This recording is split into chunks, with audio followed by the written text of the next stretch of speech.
טוב. כן,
בני המשפחה היקרים, הקהל הנכבד, התאסף לתת כבוד לניסים יוסף קויתי זיכרונו לברכה. נקרא פרק תהילים לעילוי הנשמה הזכה והטהורה.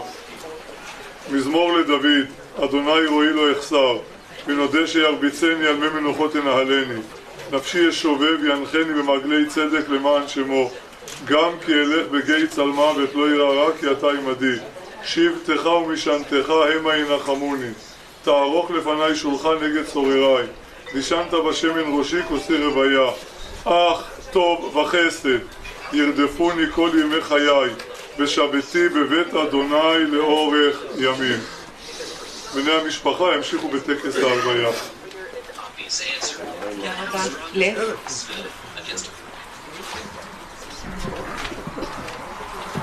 לב?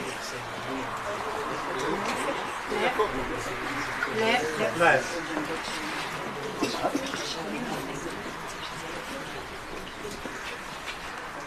יתגדל ויתקדש שמי אבא, ויעמד יברכותי וימליך מלכותי בחייכונה ויומכונה וחי כל בית ישראל בהגלה בזמן קריב ויאמרו אמן. יהי שמי רבם מברך לעולם ולעולמי עלמיה. יברך וישתבח ויתברך ויתרומם ויתנשא ויתהדר ויתעלה ויתהלל שמי לקדושה בריחו לעילה מכל ברכתה ושירתה תושבחתה ונחמתה דאמרם בימה ויאמרו אמן. יהי שלום הרב אמין שמיה וחיים עלינו ועל כל ישראל ויאמרו אמן. עושה שלום במרומיו, הוא יעשה שלום עלינו ועל כל ישראל ואמרו אמן.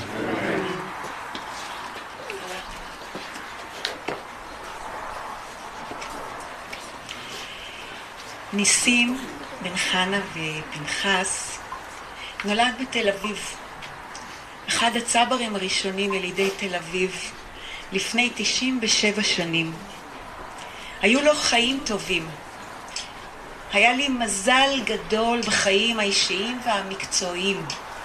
כך אמר רק לפני שבוע.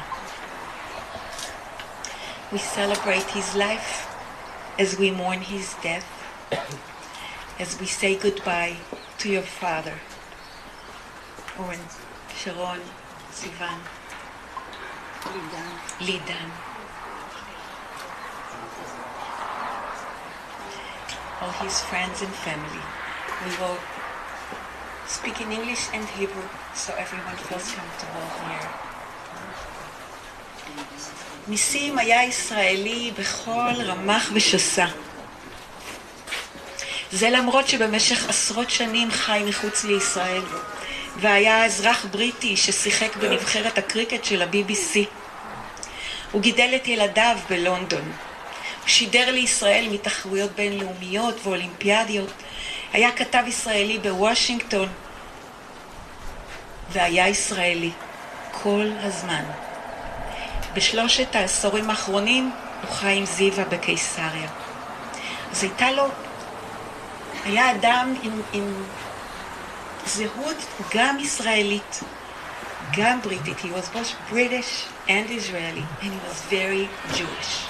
הוא היה יהודי, אבל יהודי חילוני, שזכה לעשות את הבחירות בחייו ולנהל גם את הימים האחרונים שלו, ואפילו את הדרך בה הוא נפרד מן העולם. ניסים היה אדם חברותי מאוד, בעל חיוך חם וסקרנות גדולה.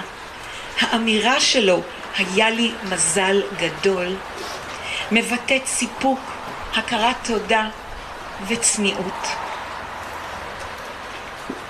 ילדיו ליוו אותו בשבועות האחרונים מקרוב.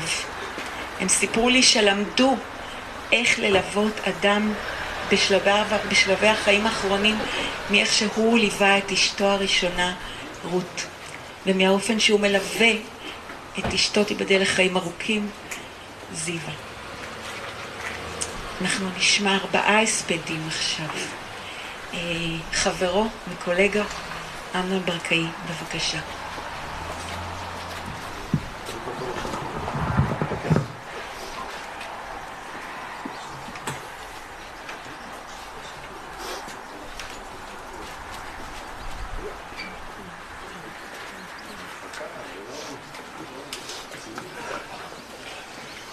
שישמעו טוב, כי לא כולם שומעים כל כך טוב בגילים הזה, וניסים היה שומע מעולה, היה רואה פחות טוב, אבל שומע מעולה.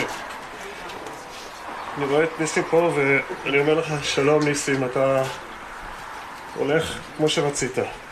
זו המנוחה האחרונה שביקשת, מהרגע שהסתבך לך ניתוח המפרק ירך והתחלת לסבול סבל נוראי, החלטת ועשית את זה כמו שאומרים הילדים שלך, peacefully with lots of dignity. זה גם היה אורך החיים שלך, כמו שאני הכרתי אותך כל כך טוב. כמעט 46 שנה אנחנו הכרנו, 20 מתוכם פה בקיסריה, פרדס חנה, רחוק מתקתוק המצלמות ואור הזרקורים. אתה מאסת בהם, הם היו לפעמים אכזריים כלפיך, ואתה ג'נטלמן אנגלי לא ידעת ובעיקר לא התכוונת להחזיר מלחמה שערה. היה לך כיף עם זיווה, טסתם ונהגתם בכל היבשות בעולם, טיילתם, ביקרתם, התארחתם וראיתם עולם. רק את דובאי לא הגשמת, זה היה החלום שלך. שבועות שהיית מדבר איתי על זה והתגרת אותי לטוס איתך לשם בגיל 96, 7. רצית מאוד, אבל לא באמת התכוונת. ניסית לשכנע אותי גם כששכבת כבר עם רגל מפורקת בבית חולים. חשבתי שאתה מתלוצץ. לא הספקנו, גם הדרכון שלך לא בתוקף כבר. בכלל, מהיום שזיווה חלתה, אתה עצמך הקדשת את כל כולך לדאגה ולטיפול בה, ביום, בלילה, 24/7, לא הסכמת לצאת מהבית לקפה 5 דקות מהבית. הייתה לנו פגישה שבועית קבועה כמעט כל שבת מול המשחקים בליגה האנגלית. לפעמים עצבנת אותי כשהיית חייב לעבור למרוץ מכוניות בגרנד פרי של בודפסט או מונקו בכדי לוודא את מיקומו של הנהג האנגלי בתחרות. כשהייתה אליפות אתלטיקה היית פותח כבר ב-10 בבוקר לראות 8 מקצעים מוקדמות בכל ריצה. כמה אהבת ספורט וכמה הכרת כל שחקן בהרכב ומה והוא בא ומה עתידו, עד כמעט יומך האחרון. את ההרכבים של צ'לסי, של מנצ'סטר ושל ברצלונה. דיברנו על הכל, יש בינינו 30 שנה הפרש, אבל היינו אנשי סוד זה לזה. זה לא כל כך עזר לי, כי אף פעם לא הסכמת לכל מיני הצעות תיווך שניסיתי גם של עיתונאים מכל מיני מדיות שהתחננו דרכי לכותרת שניסים ידבר איתי, ניסים קיוויתי שובר שתיקה של 30 שנה. אולי זה מה שהעצים את ההגדה שלך, את הקיוויתי המיתולוגי שהיה בזמן האחרון. מאוד רצית שהתייחסו אליך, בעיקר לעבר העיתונאי הבכיר שלך גם בידיעות אחרונות ככתב מדיני בוושינגטון בתקופה שאחרי מלחמת יום כיפור.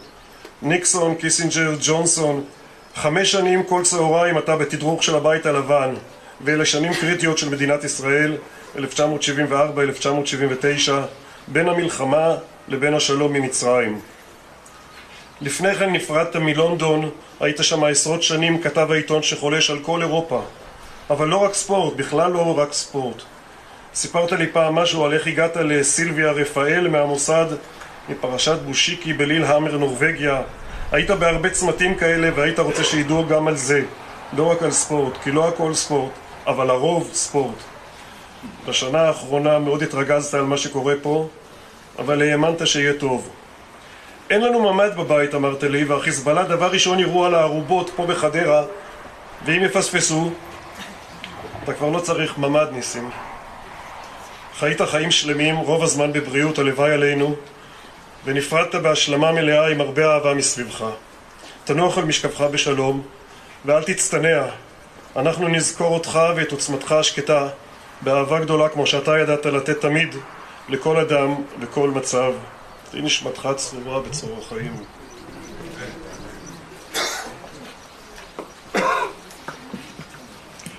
סיוון, הבת שהוא אימץ ואת אימצת, כשנפגשתם כשהיית נערה.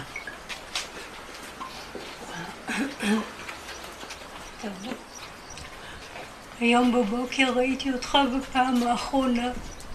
הייתי צריכה לזהות אותך, ונראית כל כך שלב. כאילו הלכת רק לישון ותכף תתעורר.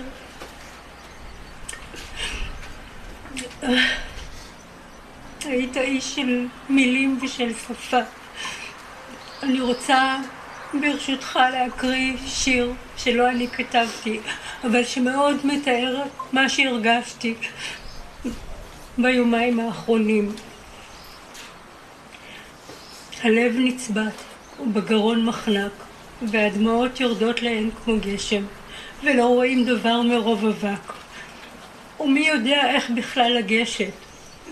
רוחות קרות הביתה נכנסות, אמת מרה תופחת על פנינו, ובאוויר שתיקה קשה מנשוא, והערפל בזוויות עינינו.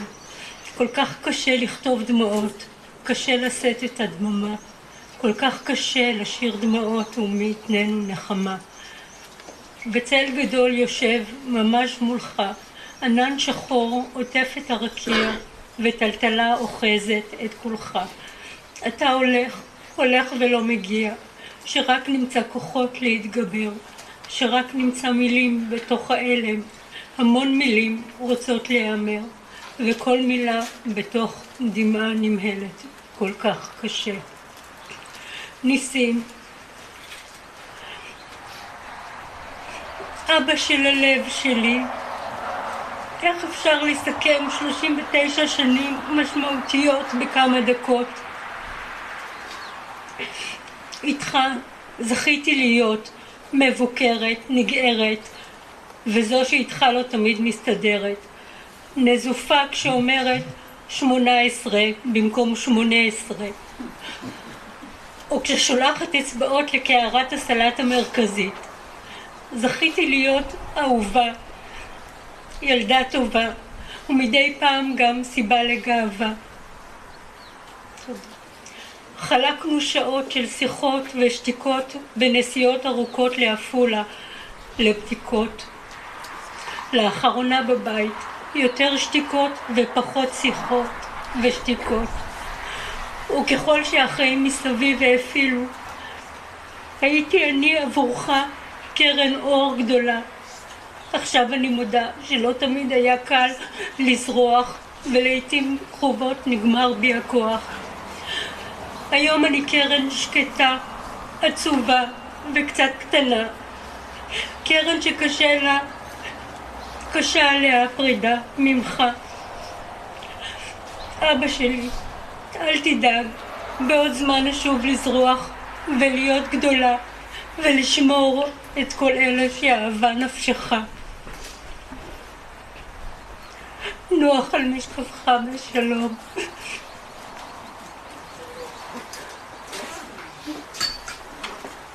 רן, סן, הבן.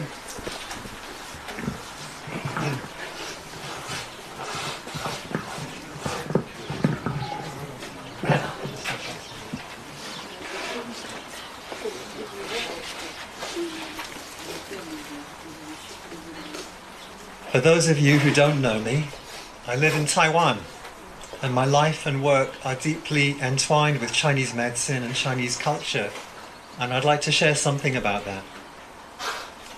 In Chinese tradition, the customs around funerals hold deep significance, especially around the color of the clothes that you wear. Bright and colorful clothing, especially red, should be avoided, as red is associated with happiness. But there's an exception. If someone has lived past the age of 80, there's no need to mourn. They've had a long life. So you can wear red or bright colors. I'm not telling you this because I'm saying that your dress sense is wrong. I'm telling you this because Longevity is a cause for celebration. So today we gather to say farewell to my father נסים, who lived a remarkable life spanning not 80 years, but 97.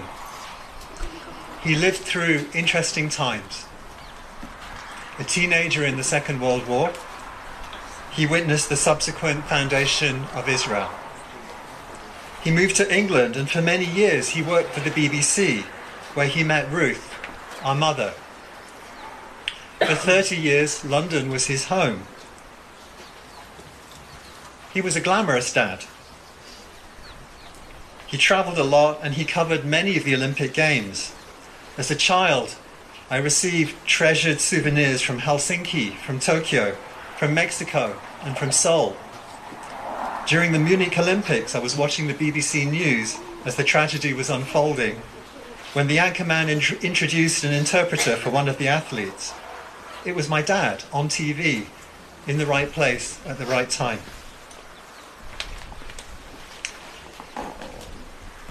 His life in London wasn't all travel and television and glamour.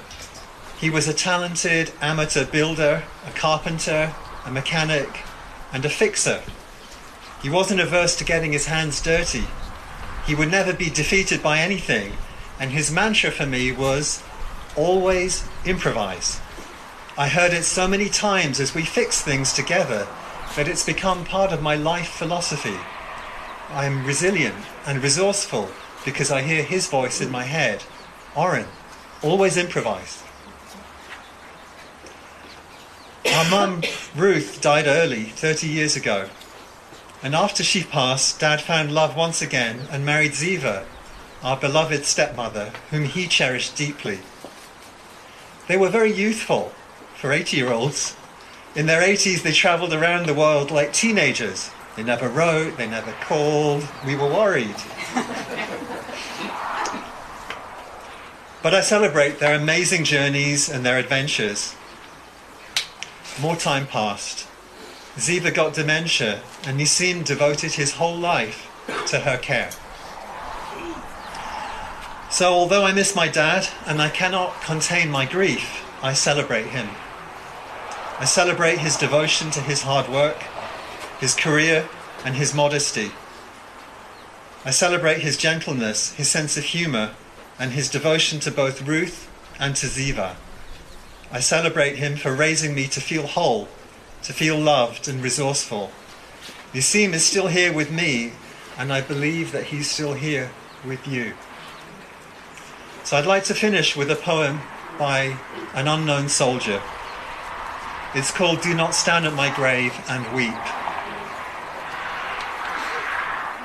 Thank you, Ron. Do not stand at my grave and weep. I am not there, I do not sleep. I am 1,000 winds that blow.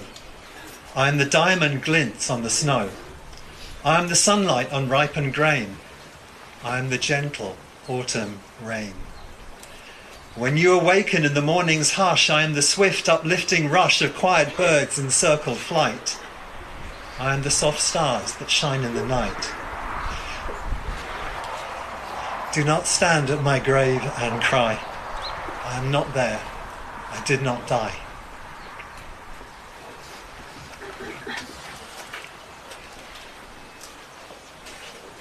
שרון, בת הגדולה.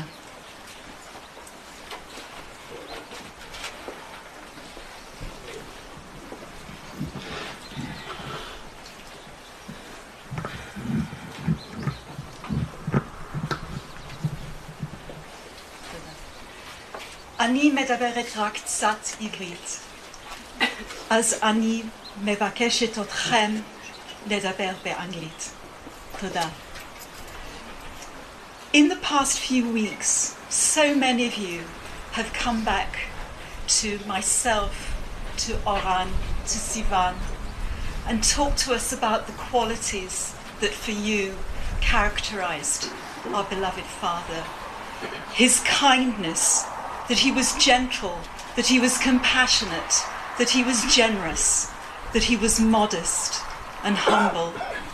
And one of the overriding things you said to us was that he was a good listener. And of course, that is so important for a broadcaster, to be able to listen.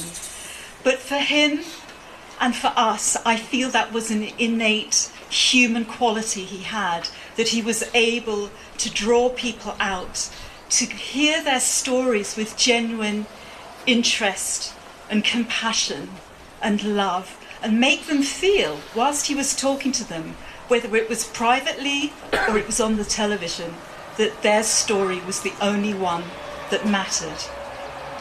He was also very humorous, very witty, even mischievous sometimes in his humour, and sometimes a little bit irreverent about certain politicians whose names I will not mention.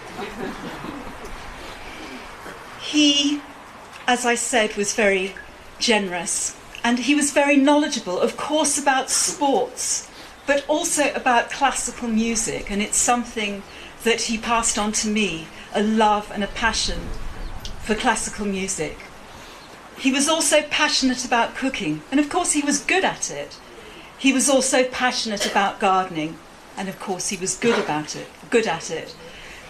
And he came often to my house in London, and almost the first thing he would do is go into my garden and look around very disapprovingly and go, "Sharon, your garden is a mess.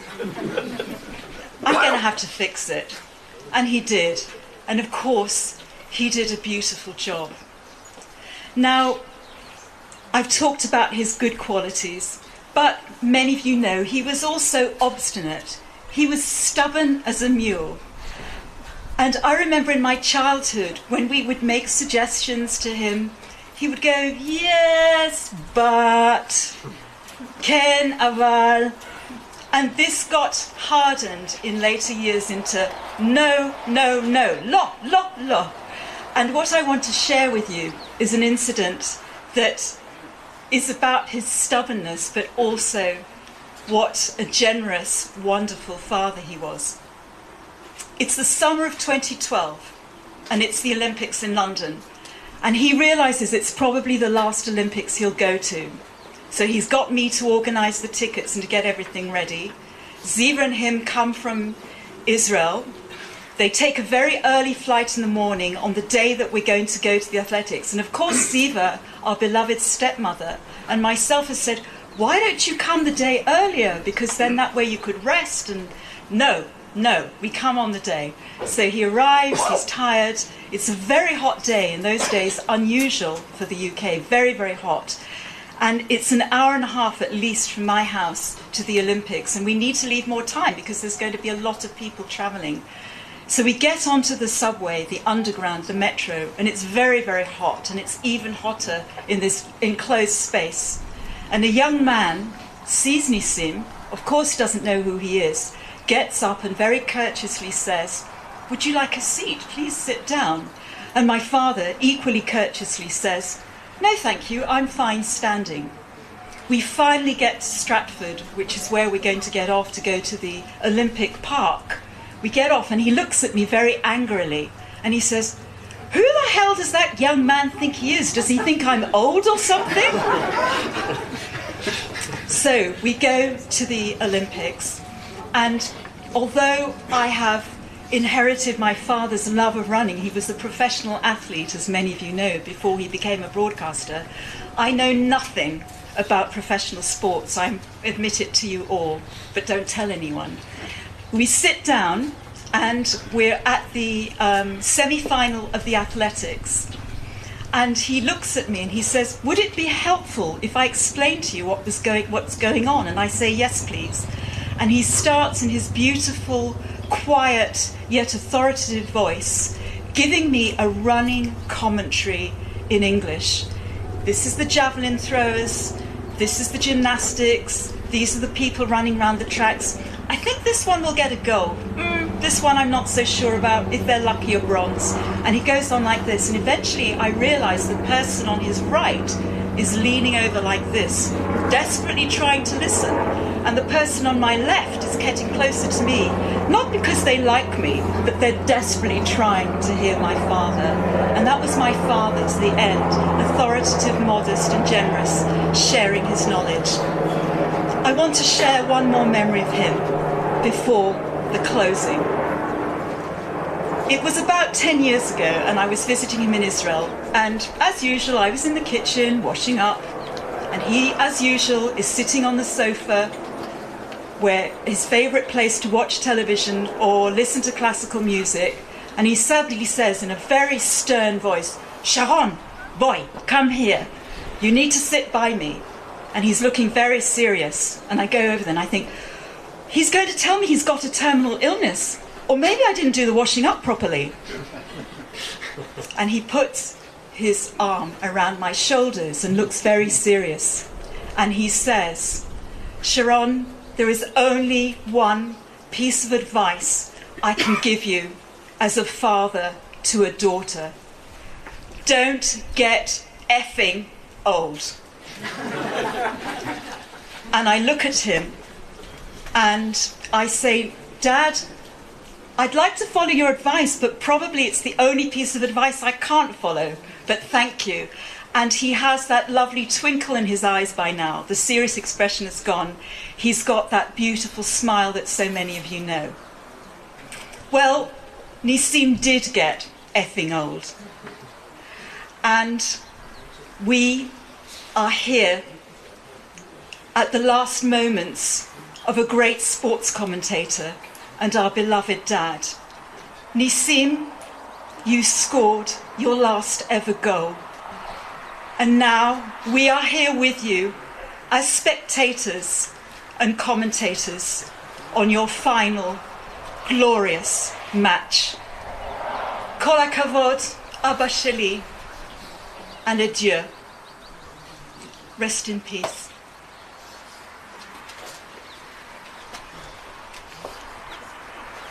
ניסים ידע שיבואו הרבה חברים, הרבה קולגות, גם חברים ממועדון הפטן שהוא כל כך אהב לשחק בשנים האחרונות, והוא לא רצה לייגע ולעייף אתכם, ולכן הוא התיר לנו רק את ההספדים האלה, והחלטנו יחד איתו שאנחנו מזמינים אתכם לאחר הקבורה, לאחר הלוויה, לבוא לבית קהילת תפילת האדם. מי שרוצה להיות חלק ממעגל של פרידה ושיתוף עם המשפחה, אז אתם מוזמנים לאחר הלוויה. אנחנו עכשיו נלווה אותו בדרכו האחרונה. And everyone's welcome later to join us. And, אם לא קיבלתם, אז לאמנון ולאחרים אנחנו נשלח איך להגיע. זה מול מוזיאון רלי, מול הכניסה למוזיאון רלי. תודה.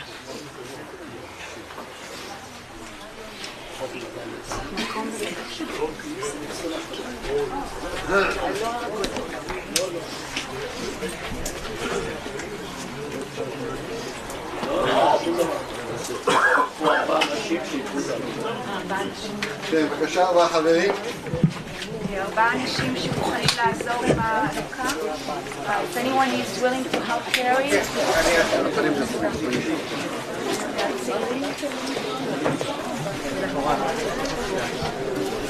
בבקשה.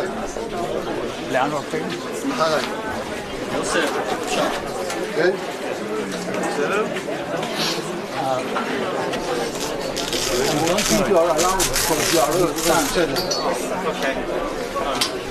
אסור לו. כן. אין פה מתנדבים. רק גברים, דווקא אתכם. הוא לא יכול להיות. לא, מספיק. אבל מספיק.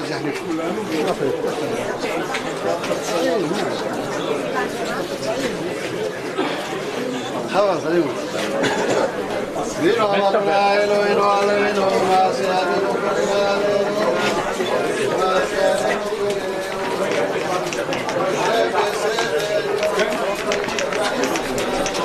אתה רואה טוב?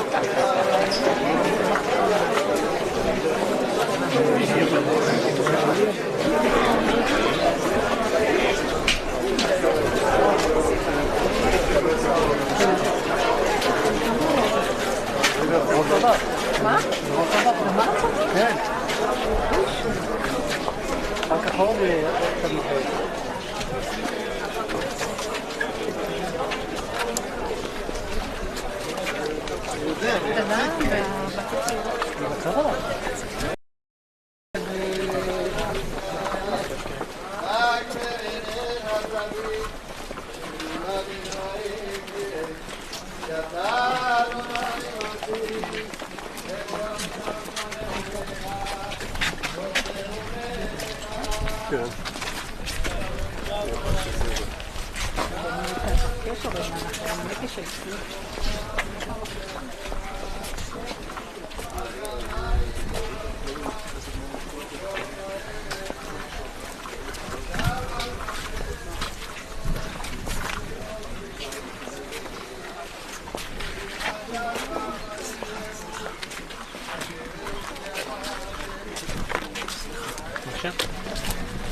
אנא בכור הגדולת ימינך, תעשה צרורה, דבר רינת עמך, תגבנו תערינו נועה, הגיבודו שיחודך, הרמת שומרים, ברכם תארים, ברכם תארים, רחמי צדקתך, תמיד גומלם, תארים שם, תארים.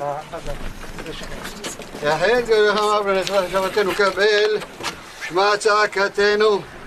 רגע, יודע תעלומות.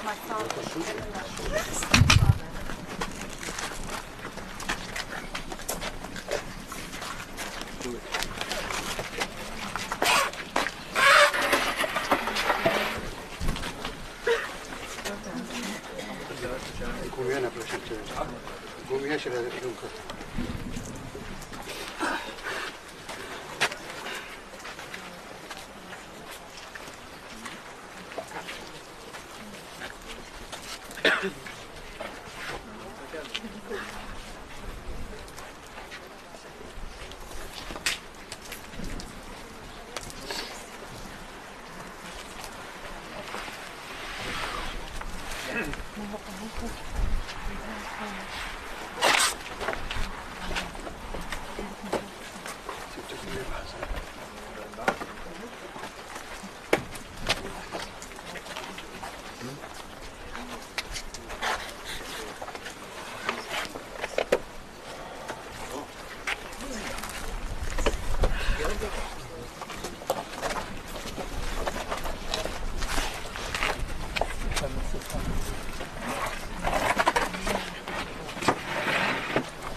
הנה מיתתו של אשתמו, 60 גיבורים סביב לה, מגיבורי ישראל, כולם אחוזי חרב, מלומדי מלחמה, ישכבו עליך מפחד בלילות, ויאמר אדוני לעשותן, ניגע בכל ולעשותן, ניגע בך אדוני בוחר בירושלים, הלא זהו מוצל מאש.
וירבה, והשיש, פה, ולא, יאיר, כל, שר הבונית עליך, עכשיו מישהו מצוא.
אנחנו שכנים היינו בית ממול הרבה שנים עם ניסן שגרו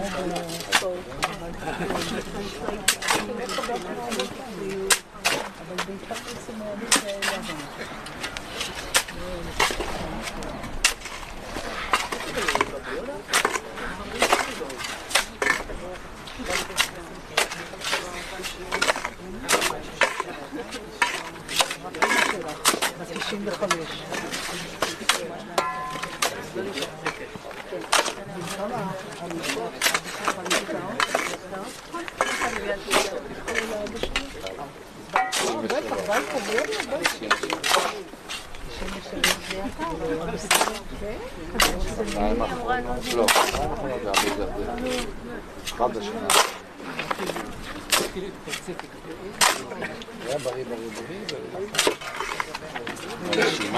ומי זה הבדודה מבנתיים? אמא שלי.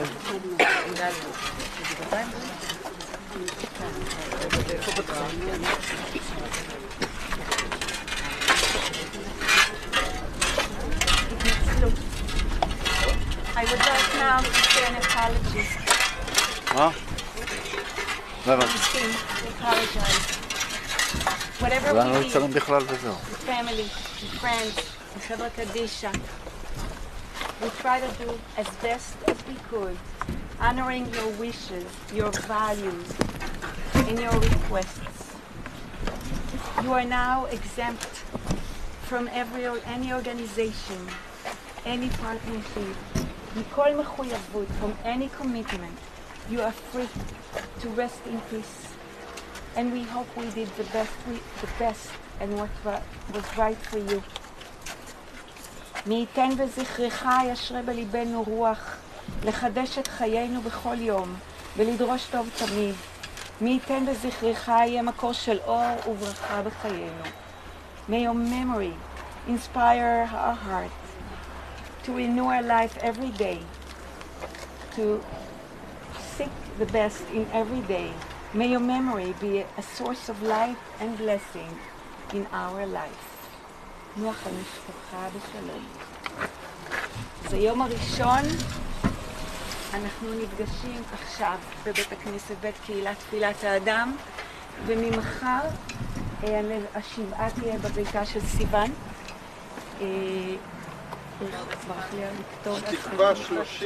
התקווה 30 ב' בפרדס חנה, מ-12 עד 6 בימים הבאים. היום זה עד 4:30 לבקשת המשפחה.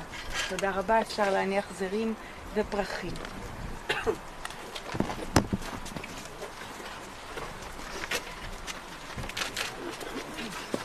מתי ישיבה? ביום שני. יום שני בבוקר תמיד. זאת אומרת ביום ראשון זה יום האחרון של הישיבה.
ניסים.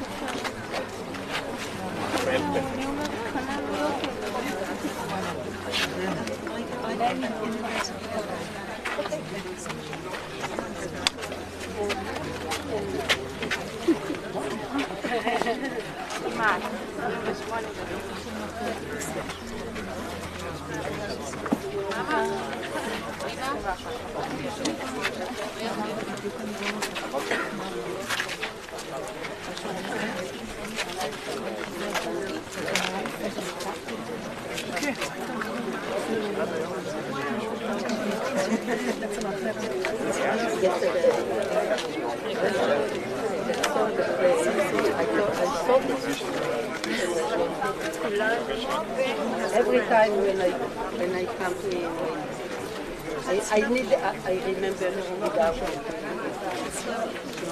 עבר לי לופ כזה, כשקראתי לך, זוכר שהייתי כבר נכון.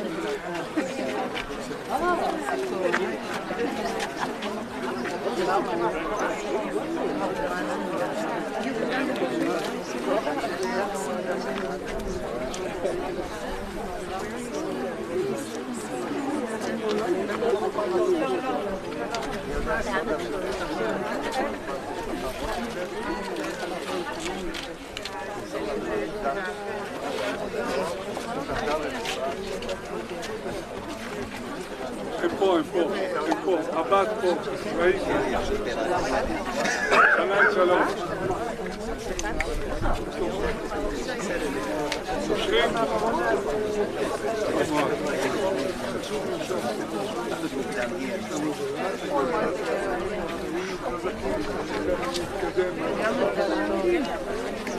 כן.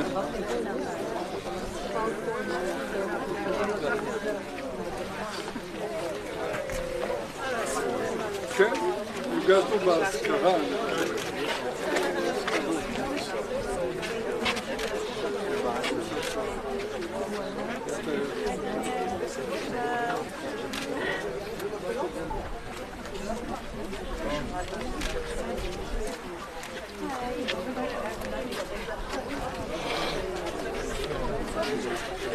זהו, צילם.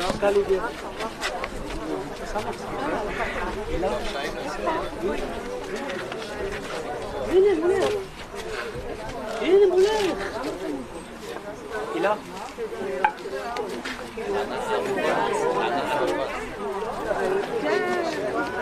לא, אז אני אומרת,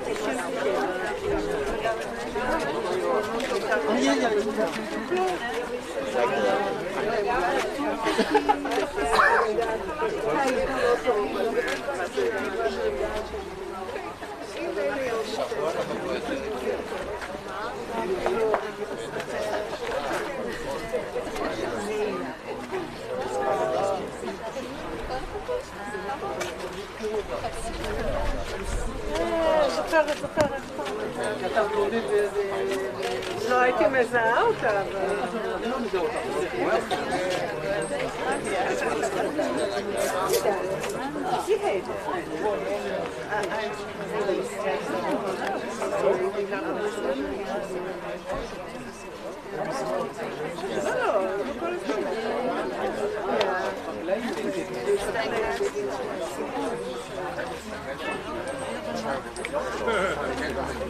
לא, לא בגלל זה.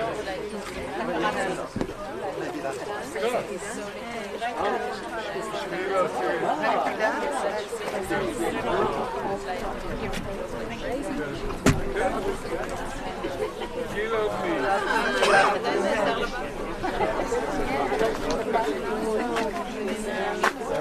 How are you?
I didn't know how much was Mithika.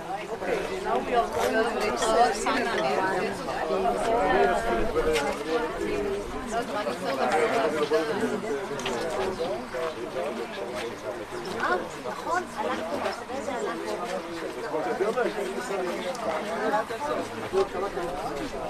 אני צריכה לראות אורן כל הזמן אומר לי שילדים כמו שלנו לא גרסתי.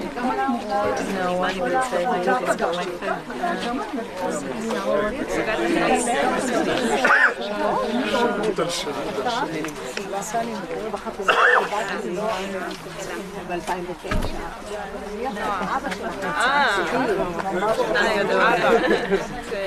אני אלון רוצה קיובק אבא שלך הקטן גם היה... You were so lucky. לא, אני עוד רוצה לראות בצורה שאני אחרי זה באירוע. אוקיי. אני רק רוצה להסביר לך. סיוון, את יכולה להסביר לו לאיפה הוא צריך להגיע? לצלם. אתה לא מקשיב, אני בודקת. גם אני לא יודע. ברא לי, לא משהו? מול מוזיאון רלי יש את בית כנסת מעל, קצת בהמשך, קצת מעל.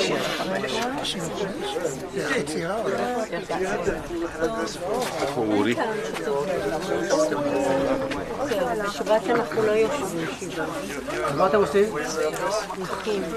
בואי עם הילדים, יותר. טוב, אני יודע. לסבא יש. רוב הכיכר הזה בזמינה, עזבו בכניסה. אז הם יושבים בסבא. anyway, זה מרכז קסריה. הנה, שלחתי לך.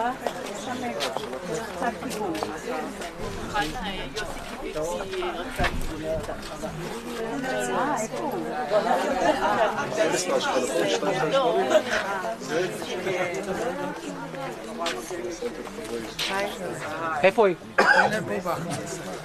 שאל אותי, את אמרתי, גם אני נשואה ליוסי, גם אני קיוויתי. אז הוא אמר, אז אני יודעת. לגן? לפני 3 שנים. לא, לא.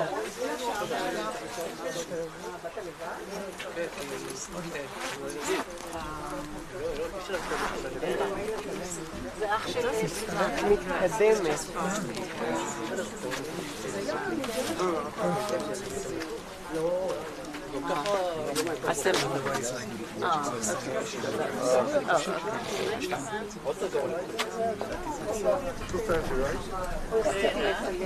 אמרתי, יהיה בטח קצת שמש יצא שמש. נכון. ביי. היה מאוד יפה.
מאיזה ערוץ אתם? ליוטיוב, מה שהיה. אז אפשר יהיה להוריד את זה משם? אפשר לראות את זה. המשפחה תקבל את הקובץ. תודה. אוקיי, תודה.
אתה לא כועס שבאתי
They will start in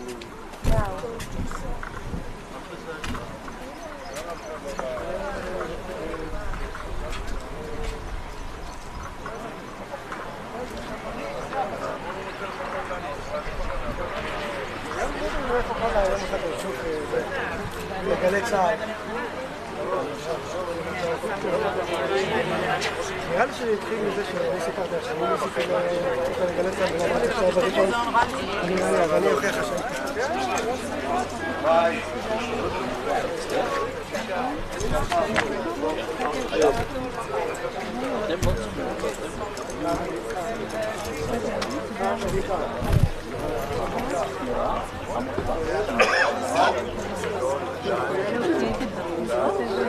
אני לא חושב, יש שופטים זה אחרי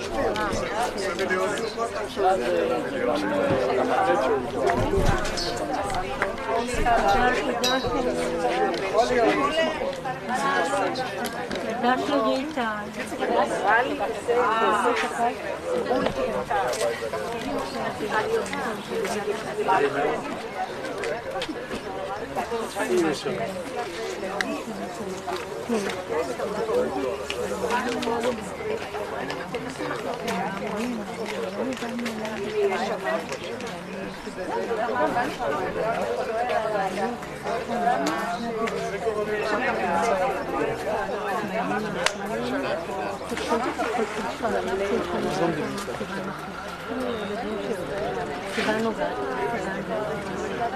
כאילו זה היה קשה כל השנים, טוב, הכתיתי את הלב.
לא, נחלבים באחת?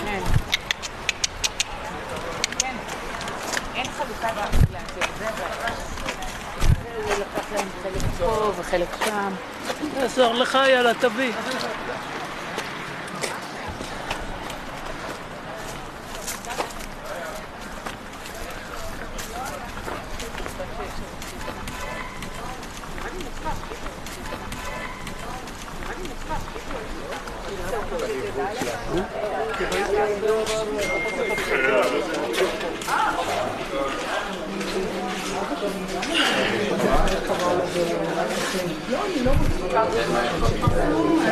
הלכתם מרחוק? איפה זה?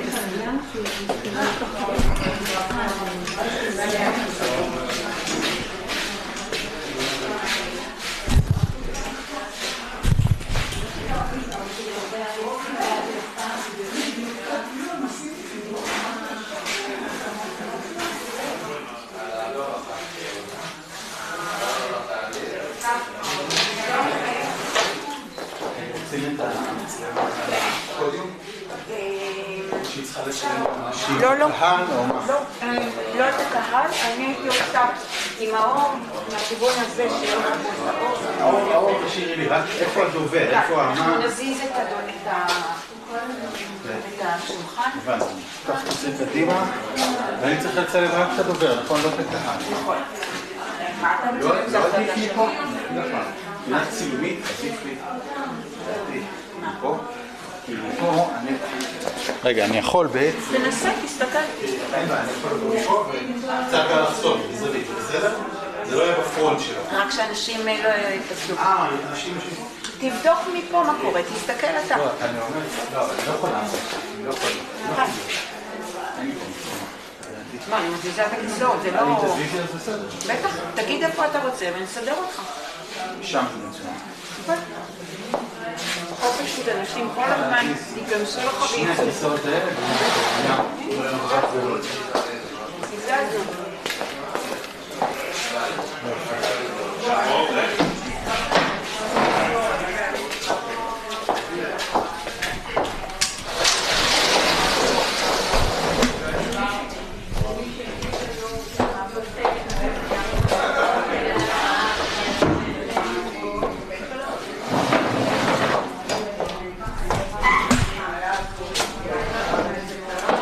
למשפחה לשבת בו יותר קרוב, שהם יוכלו להתייחס ואני כאילו לדבר אליהם, אבל... אם את רוצה, אם משפחה לשבת פה ותרשה לצלם אותם, זה עדיף שאני אהיה שם. פה אני לא אוכל רוצה שאני אזיז אותם הנה? איך שאת עושה? לי הכי טוב מבחינת דברים, כן, ויזואלית. כן, פה. מצוין לי.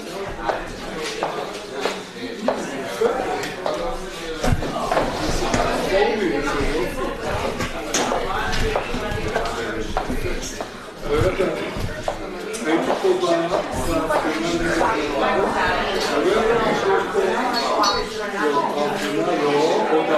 20 דקות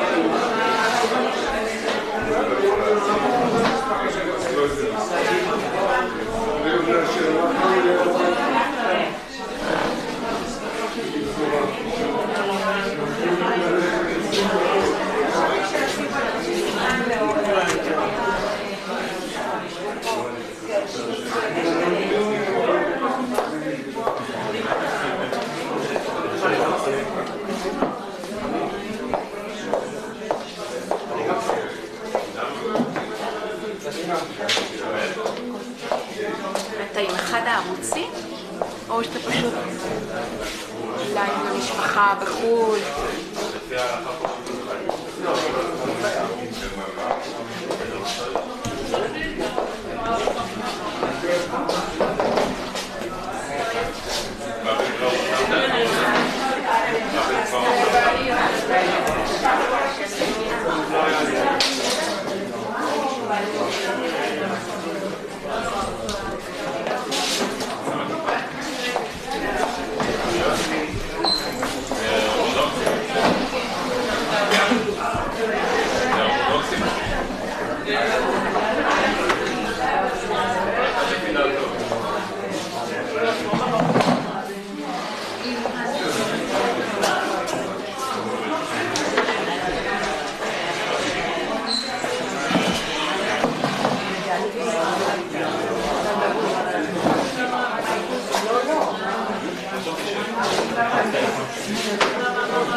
כדי לא להסתבך עם הקהל. לאחרים רוצים חימום.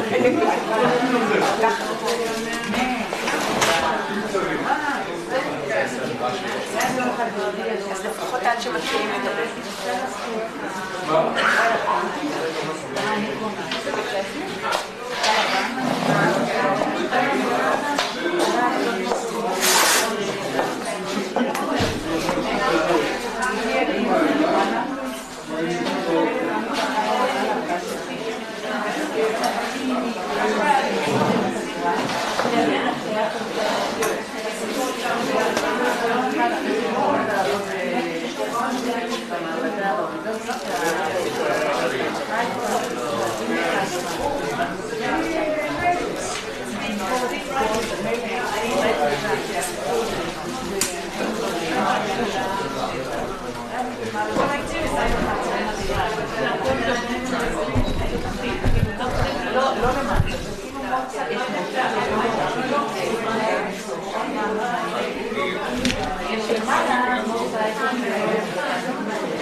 ממש, נגיד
הם חזרו, כן.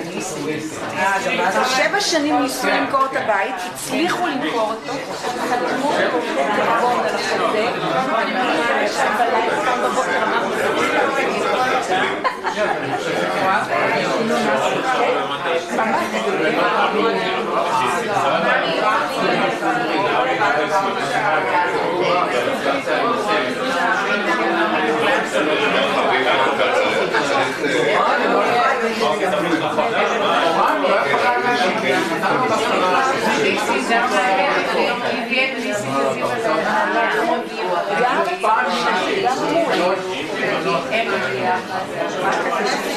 אם את באה לצולב, אז את ניסה לנורי, ולמעלה נשים צריכה לשאול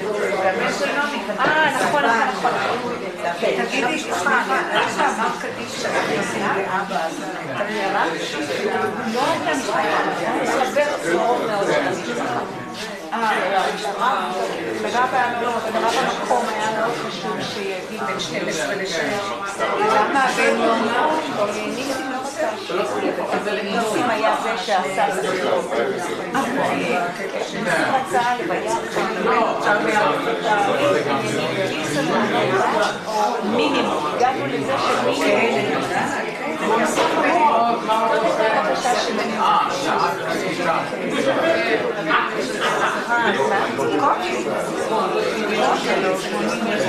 אני הייתי אצלה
Is this looking for the person?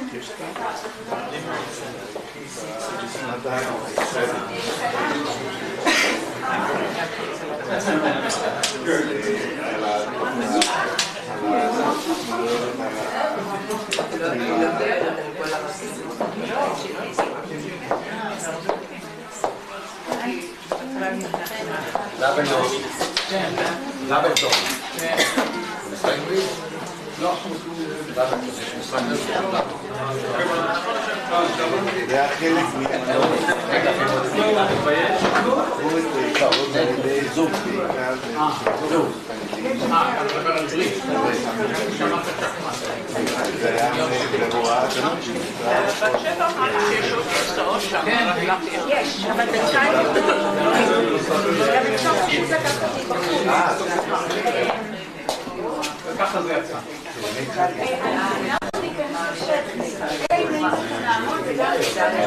וגם יש כיסאות קצת בחוץ. כל הנסיעה זה ישיבה. רק לא לשבת על הקונר. תגידי מה הרעש.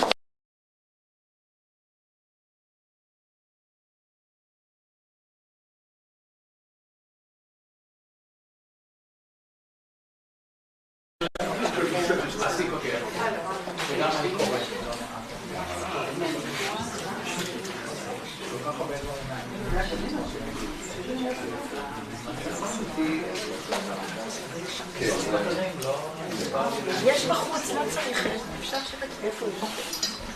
איך שאת רוצה, אני כבר פה. יש פה שני מקומות, גם. איפה הכיסאות? עכשיו מה?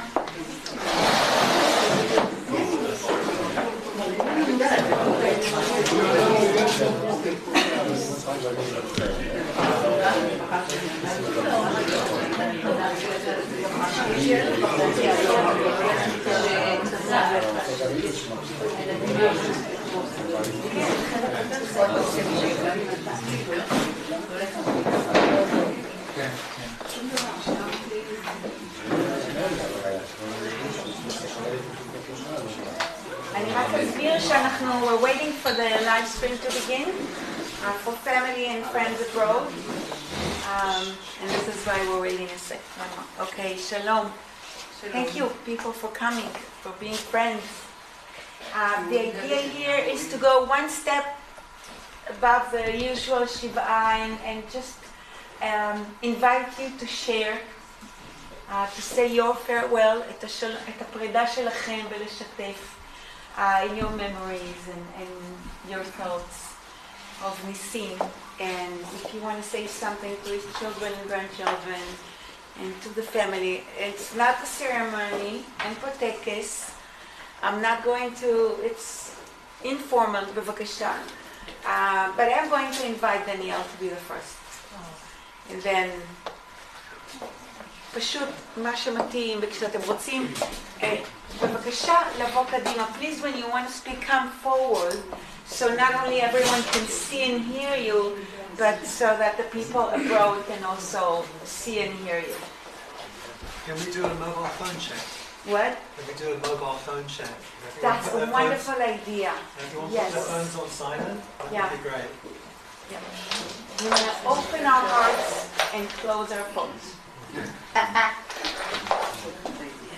Yeah, we don't want our phones to embarrass us. Okay, so my apologies. I'll give you the translated version afterwards.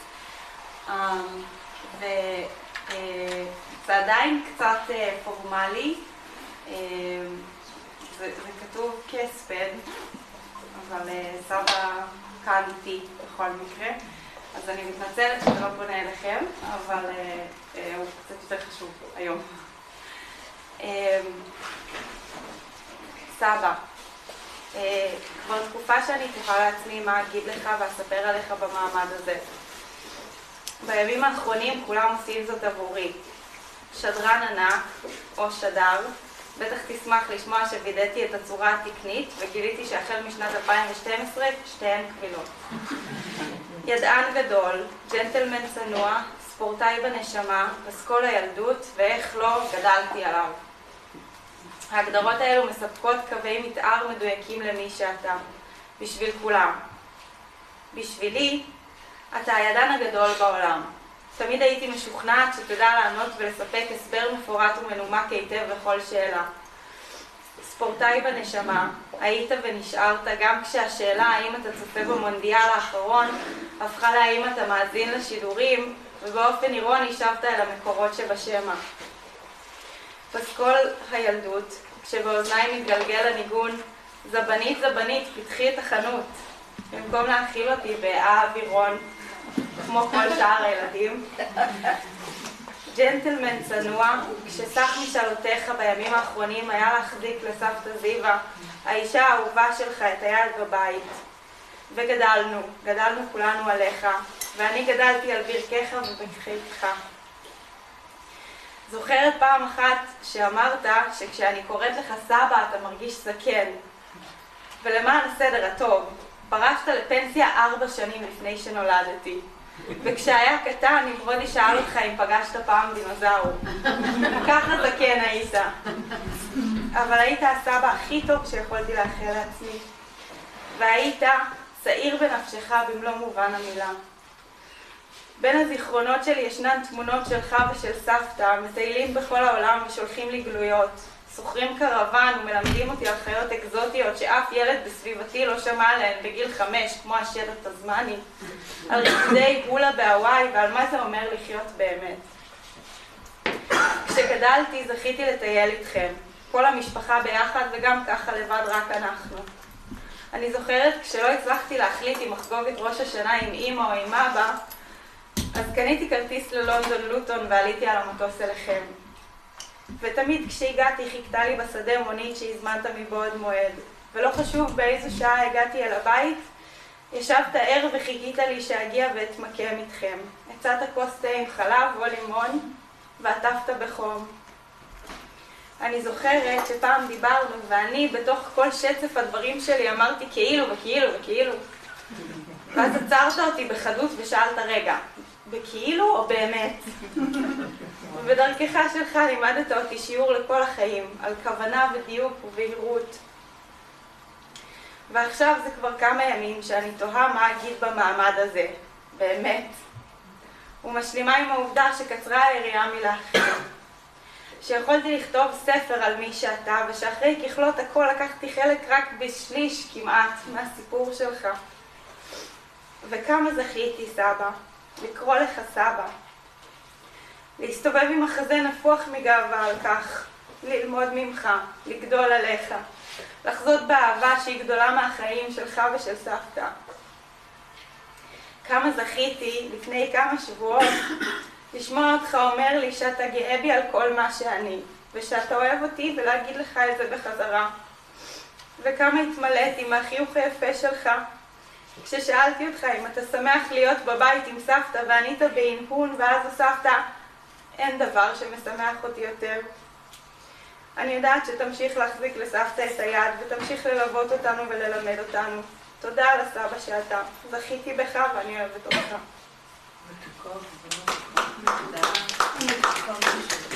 יש כאן מקומות לאנשים שמתאבים.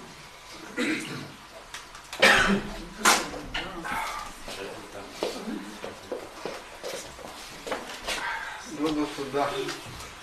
יפה. למי שלא מכיר אותי, אני רון, אני הבן זוג של סיוון, ואני מכיר את ניסים ב10 השנים האחרונות. רון, אתה יכול באנגלית? כן. Sorry, I'll speak in English. I just wanted to share a few things about Nisim. He was very polite when we first met, but we really bonded when we spoke about music. And when he discovered that my favorite symphony is the Mahler Second, The Resurrection, we became really best buddies. And everybody speaks about his knowledge in sports and football and athletics, but he went way beyond that. When it comes to sports, I remember my sport is cycling, And he amazed me when we watched the Tour de France together. And he started telling me which climber belonged to which group and who was the best sprinter and what these directeur sportif was planning. He had amazing knowledge of almost every sport that I know. He was a real encyclopedia, not only in sports, in music.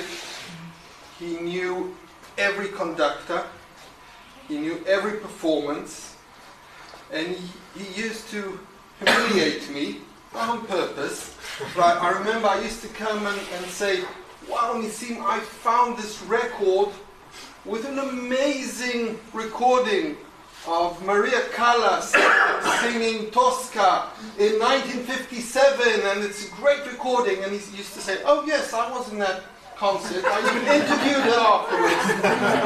And he used to do this all the time.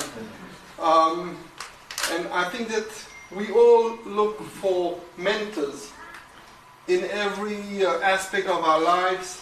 It's our personal life. He was my mentor when it came to music, and I'm going to miss his knowledge and sharing. We used to have great conversations about life and music, and we used to listen to music together, and I'm going to miss that very much, and I wanted to share that with you. Thank you. Thank you.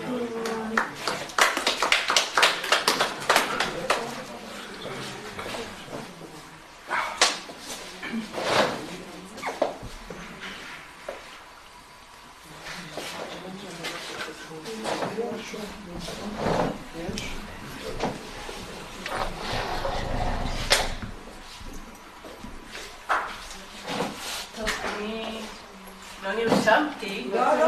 אף אחד לא נרשם.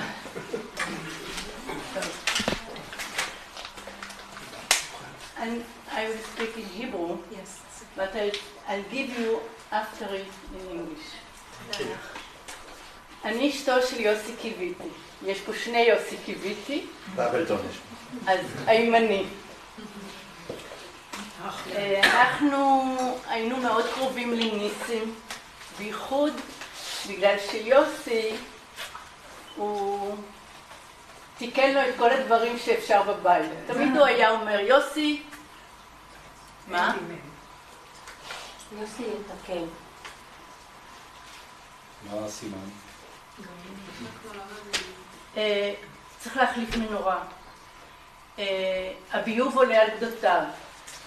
אז היינו מגיעים, וכשיוסי היה מתקן, אני הייתי יושבת איתו, ואומרת לו, ניסים, ספר לי קצת על הפלמ"ח, על ההגנה. צריך לתעד אותך. הרי יש לך חיים נפלאים, והוא אף פעם לא רוצה. אחרי יום הולדת 96, הוא אמר לי, כשיוסי יבוא לסדר לי את הכיסא שנשבר, תבואי ותביאי רשמקול. אז הבאתי באמת וישבתי איתו, אבל הוא אמר לי ככה, קודם כל, אני לא מדבר על הספורט, כולם יודעים, זה לא מעניין אף אחד. אני אספר לך על החיים שהיו לי לפני זה, בילדותי. ותבטיחי לי שתפרסמי את זה אחרי מותי. אז נדמה לי שזה הזמן. אז אני אקריא לכם קצת, לא את כל הרעיון, אבל דברים שנדמה לי שאף אחד לא מכיר עליו. אז גרנו בנתניה במבנה קטן שהיה על הגג העליון של בית הטאבו והמכס, ללא שירותים ומקלחת. אבי הוא עסק שם כאחראי על הניקיון, כך שיכולנו להשתמש בבית השימוש ובמטבח שבקומה הראשונה. גרנו אז כולנו בחדר אחד, ופעם בשבוע הבאנו פיילה הביתה, חיממנו מים בדלי על הפרימוס, וכך התקלחנו. רק כשנסעתי ללונדון עשיתי אמבטיה אמיתית בפעם הראשונה בחיי. חיינו חיים צנועים ללא תלונות, תקופות בלי יומרה, חיינו במסגרת היכולות שלנו, ורק ממה שיש. העזרה שלי למשפחה כילד היה לנקות את גרם המדרגות של כל קומת המבנה. עורך דין שהיה לו משרד במקום העסיק אותי מדי פעם בהקלדת מסמכים. עשיתי זאת בשתי אצבעות על מכונת כתיבה, וכך הרווחתי קצת כסף. כשהגענו לגיל 16-17 למדנו והתגייסנו להגנה. לי לא הייתה התלבטות, היה לי ברור שאתגייס להגנה, אבל היו לי חברים שהתגייסו לאצ"ל, והיינו משחקים ביחד ומדברים מבלי לריב. כל אחד האמין במה שהאמין ותרם את חלקו לארגון. אפילו מאוחר יותר בתקופת הסזון לא רבנו. אנחנו לא היינו אלה שהסגירו את אנשי האצ"ל. לא היינו פוליטיים. השתתפנו באימונים, היו לנו גם פעילויות תרבותיות, ספורט ואחרות שעשינו במסגרת ההגנה. אני הייתי אתלט, רצתי מהר מאוד, והשתתפתי באליפות הארץ וגם זכיתי בכמה מדליות. היינו צעירים ושמחנו לעזור ליישוב היהודי להקים מדינה. היו לנו גם יחסים מצוינים עם השכנים הערבים.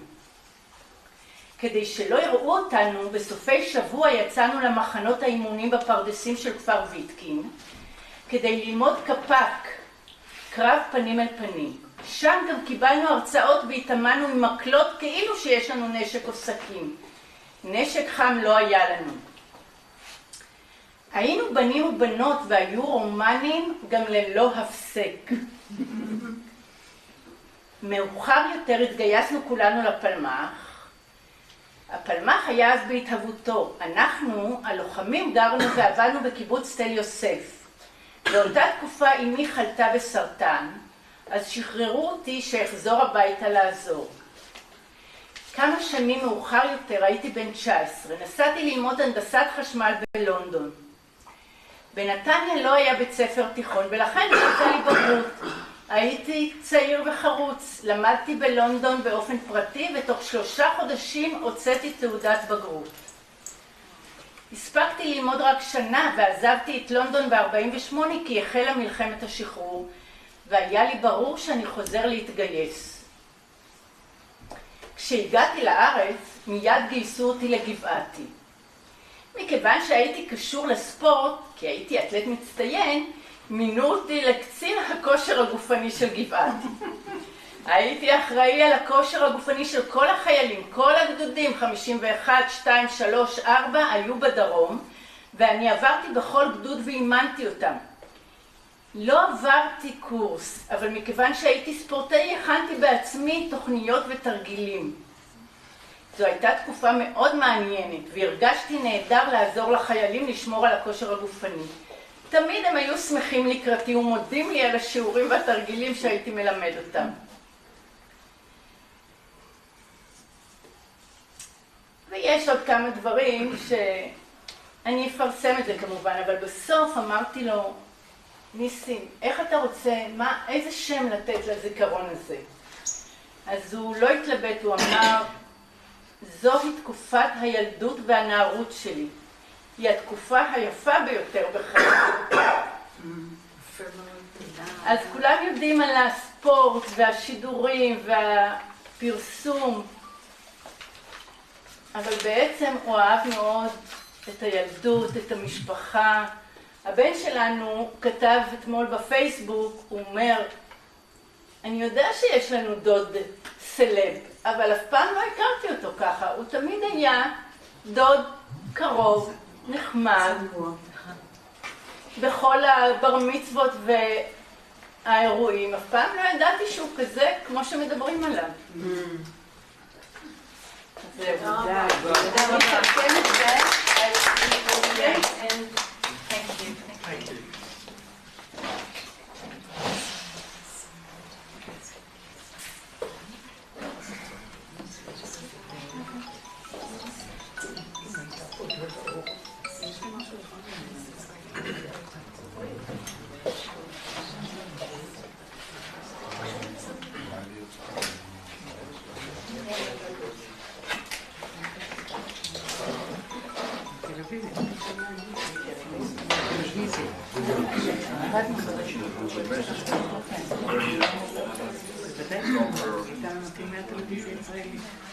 בבקשה, בבקשה, אני רוצה לקום.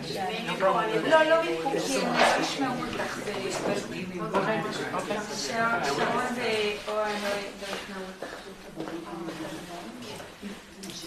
היי, אני דליה, אני אחיינית של ניסים, אמא שלי זו אורה ספיר, שבטח רובכם אתם מכירים. דליה אפשר באנגלית? קצת קשה, אבל... אם לא, אני מתרגם להם בלייב. No, I just remember... אוקיי, אז אני אעשה את זה יותר קצר. One story that my mother always, I remember that she told about Nisim. When we were children, we used to get all the family together in Pesach, you remember? ליל הסדר, חגים, all the family together, and there were six brothers and sisters, so those that were in Israel, with the children, I remember in our house. So I remember always my mother told us about one day, I think it was in Leil Seder or something, after we finished all the ceremony, they talk and they told jokes, and Nisim, that he was very shy, Nisim suddenly started to tell jokes. And they look at him, Nisim is telling jokes, 1, 2, 3, and then they saw that he was holding a piece of paper here downstairs and told all the jokes. And this I can't forget, I always remember this. Also that in the last year, I'm very happy that we visit him a lot of time. He asked me even to cook for him. I did it several times. The two last time I came with my daughter Shiri. And even when we wanted to say bye and go home, he said, why? It's an excuse to go, stay. And I'm very happy with it. Thank you. Thank you.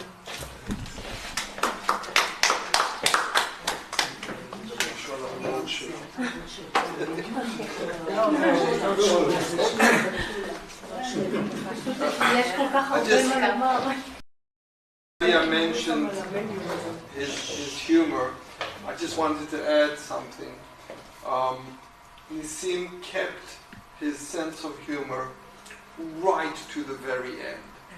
Just before he lost consciousness, I was still joking with him about, I think, 10 days ago.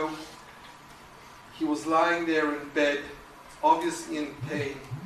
And he says to us, everything is going according to plan. I'm at home with my loved woman. My children are around. Ones are around me. Why am I still here?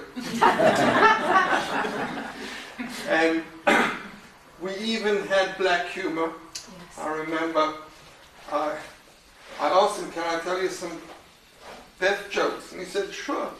So I told him the joke about that I wanted to die like my grandfather while sleeping, not like all the hysterical people in his car he was driving. And he enjoyed that. So we had a few more, and he kept his sense of humor right to the end, which is something I think all of us really appreciated, and it made the saying goodbye easier, because it kind of eased off the suffering, I think. I just wanted to share that. Thank you. Sharon and Oran, my mother used to keep all the articles that were in the newspaper about Nisim. So it became like this. In the last we had classer, a book, with many articles. And I think 1 year ago or something I gave it to your father. And it should be, he told me, maybe if it's not in the house, if you have storage there or something, so you will find it. It's with the pictures and everything, so you should know. Thank you so much. I'll share another Nisim joke. As Ron was saying, in his final days, he kept a sense of humor. And when he was in his bed, sometimes we had to pick him up and move him, put him into a wheelchair to change the bedding. And it was a difficult process, sometimes a very painful process for him. And towards the end, he became more and more inert, so it seemed like he wasn't there. And not so, just a few days ago, we picked him up and we moved him to the wheelchair. and Sharon was washing his back, and I was washing his legs, and then I was working on his chest, and he was completely inert. Suddenly this finger comes up like this, and he goes, "You missed a bit."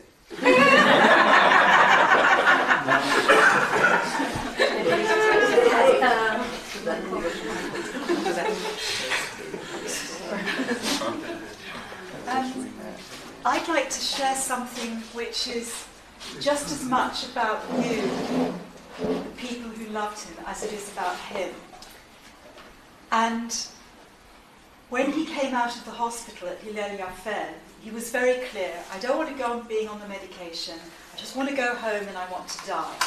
So just give me painkillers and get it done as quickly as possible. Anyway, he lasted, but what happened in the 3 or 4 weeks after he came back from the hospital was that so many of you came to visit him. His family, his friends, his former work colleagues, his neighbours, those who were further away phoned him. And I know those of you who were there could feel that your love was radiating out towards him, and that in turn his love for all of you radiated back. And I have to say, I'm not a religious person, I'm not really even spiritual, but that love and tenderness encircles and enfolded all of us, and it was almost palpable, tangible, spiritual.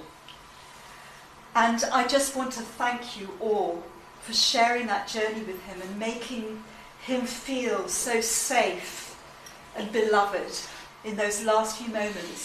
And I want to thank him for the gift he gave us of his love to all of us. Thank you.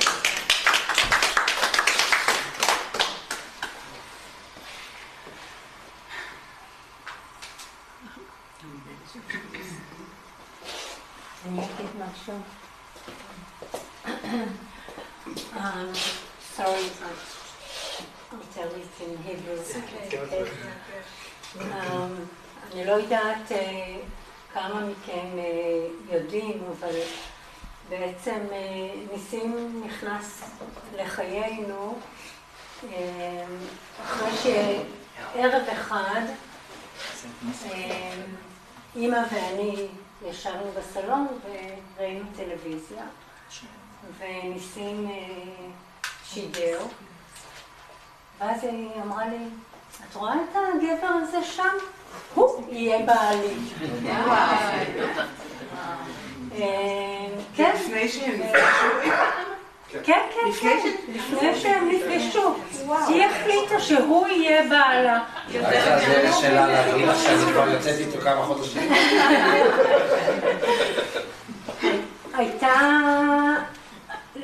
לאמא הייתה חברה שהייתה מכרה של יורם ארבל,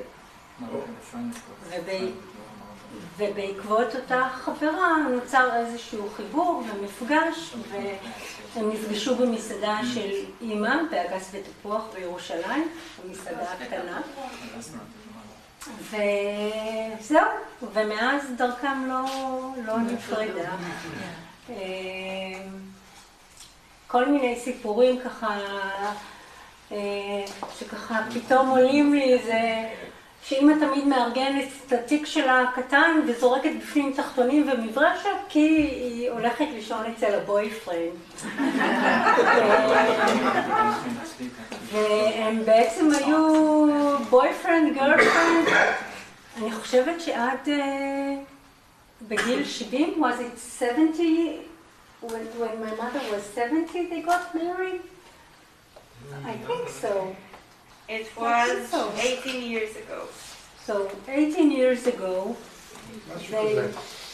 הם החליטו למסד את הגשר סוף סוף. אולי הם רצו לעשות ילדים, אז רצו שיהיה חיים. לא רצו לחיות בחטא. כן, בחיים בחטא. אז זהו, אז הם באמת התחתנו באנגליה. חתונה מאוד אלגנטית, מאוד צנועה, כמו שהתאים לשניהם. שניהם היו אנשים היו עדיין אימא, שלצערי אימא פחות מבינה, לאור מצבה היום, פחות מבינה מה קורה סביבה, ואולי עדיף שכך, כי אני חושבת שהיא הייתה כואבת מאוד מאוד את לכתו של ניסים. אני חושבת שהם באמת, אני אומרת שכל אישה שהייתה נאהבת כמו שניסים אהב את אימא, הייתה אישה מאוד מבורכת. והאמת שבימים האחרונים הוא כל הזמן שאל אותי אם אמא יודעת, אם אמא מרגישה, אם היא מודעת לזה שהוא אוהב אותה ושהוא נמצא. ואמרתי לו שכן, והוא ביקש שאני אדאג לה. הוא גם היה מאוד מודאג בנוגע לאמנון, החבר הטוב שלו. הוא אמר, אמנון החבר הכי טוב שלי, אני כל כך מודאג. אני דואג לו שכשאני לא אהיה, מה יהיה איתו. ואמרתי לו, ניסים, אלה דאגות של אחר כך, בוא נחיה את היום יום.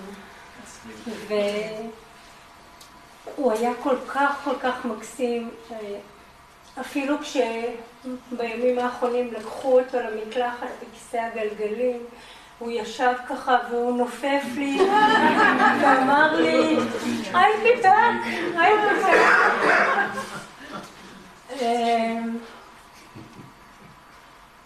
אני חושבת שלאורך השנים נוצר בינינו קשר מאוד מאוד מיוחד, מאוד מאוד עמוק.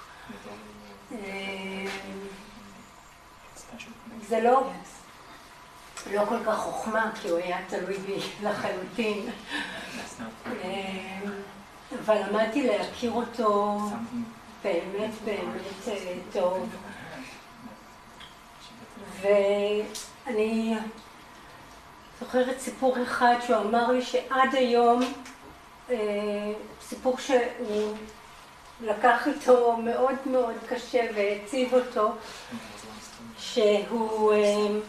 שהוא היה ילד, אז היו להם הרבה חתולים מסביב לבית שם, והיה חתול אחד שהיה קשור אליו ותמיד בא אליו, ואז בשובבות של ילד הוא החליט שהוא קושר לו את הזנב, והחתול נעלם והוא לא ראה אותו יותר. ואז כעבור כמה חודשים החתול הגיע לחצר והוא היה קצות זנב, ועד היום זה הטריד את ניסים והציב אותו. אז אולי עכשיו תפגוש את החתול ותוכל להגיד שאתה מצטער.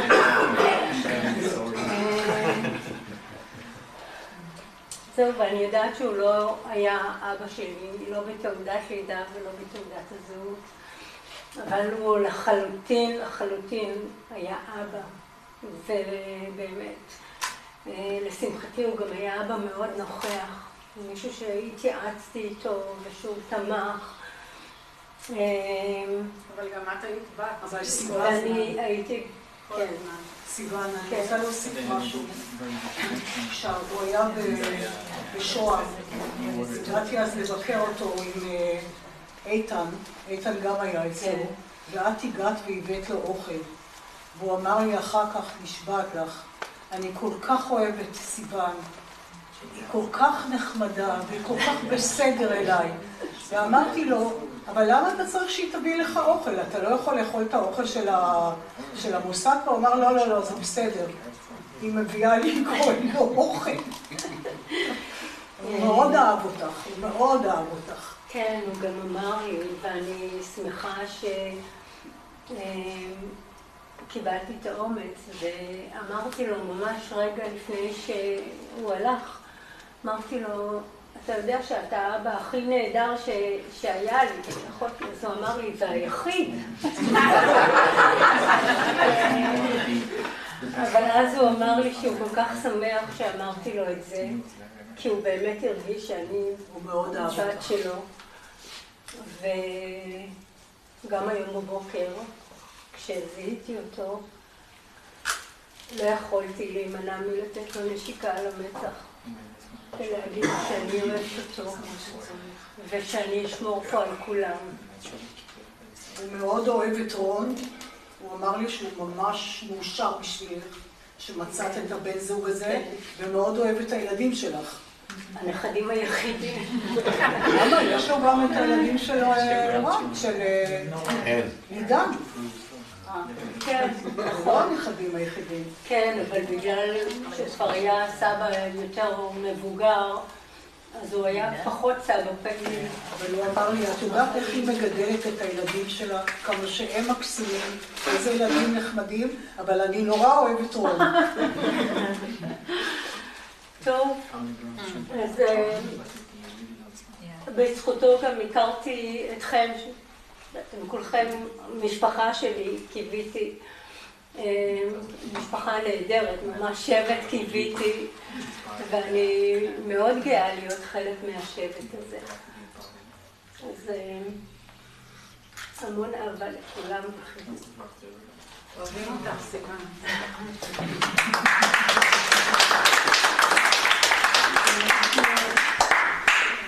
I have another thing. After Ima talked, I think it's not only appropriate but necessary for me to tell about the experience I've had with her taking care of Saba and Savta for the couple past years. Looking at her, as I suppose you all know, she's always a taker person. With her work, she's a giver. A giver, but that's a quality of the being. She literally does that for a living. She takes care of babies. Caretaker, yes. She rescues puppies from the streets, which I'm ending up raising. And cats and stray dogs and stray men and stray men. And that's who she is. But looking at the way she's taking care, now it's Safta, but she's taking and took care for Saba and Safta. It's not something that, although I have the feeling like it should be obvious, it isn't. And the truth is that I have another grandfather, which I haven't spoken to in, I don't know how many years, but more than 10 or 14 even, not without a lawyer in the room. So Saba was my only Saba for forever, for as long as I remember myself. And I understand how it's not something to take for granted, and the fact and what she has done. I think I really felt like the urge to come here and speak about it, because Saba has won the lottery with you, also with you. But in the past couple of years, seeing her bearing so much pain with helping them with Safta and the dementia and everything, and she always does it with such a big smile, and I know for sure that Saba has felt it. And when we were in the hospital in Hillel Yafe, when we were with you, and I thought this was our goodbye, and it was a very harsh goodbye. I remember I came back home crying, and it was really tragic for me to think of him leaving this world in the hospital. And we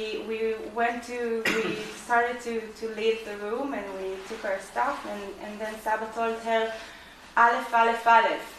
And I asked him, what is Aleph, Aleph, Aleph? And he said, you're smart, you'll figure it out. I thought, like, she's A plus, she's the best. And then she translated it to me, and she said that it means אני אוהב אותך. Wow. And that's how they talked in the past months or days, and he always told her she's Aleph, Aleph, Aleph, and that time I also got an Aleph, Aleph, Aleph from him, and it was very great. And oh, sorry, I didn't just if I'm talking about this moment, I've studied 2 degrees in art directing, theater directing, and there's something about the lighting, the difference between the lighting in the hospital, which is white and pale, and it was so, it was the worst setting ever for Saba to go. Very harsh. And he fought, and he stayed. And my last picture of him is in his warm, lighted house in a very warm, physically room with air conditioning and a lot of blankets on him, and Safka beside him, and you both with Ima and all of us. And I think you managed to give him the best ending. And of course he was suffering in the past couple of days and months, but I couldn't, if I could order it, I could not picture it better than how it was. And I wanted to thank you, and I wanted to thank you, Mom, for being this great person that you are, and this great daughter, and you are his daughter. I mean, I was born to be his granddaughter, and you are his daughter. And it's very important to me to say.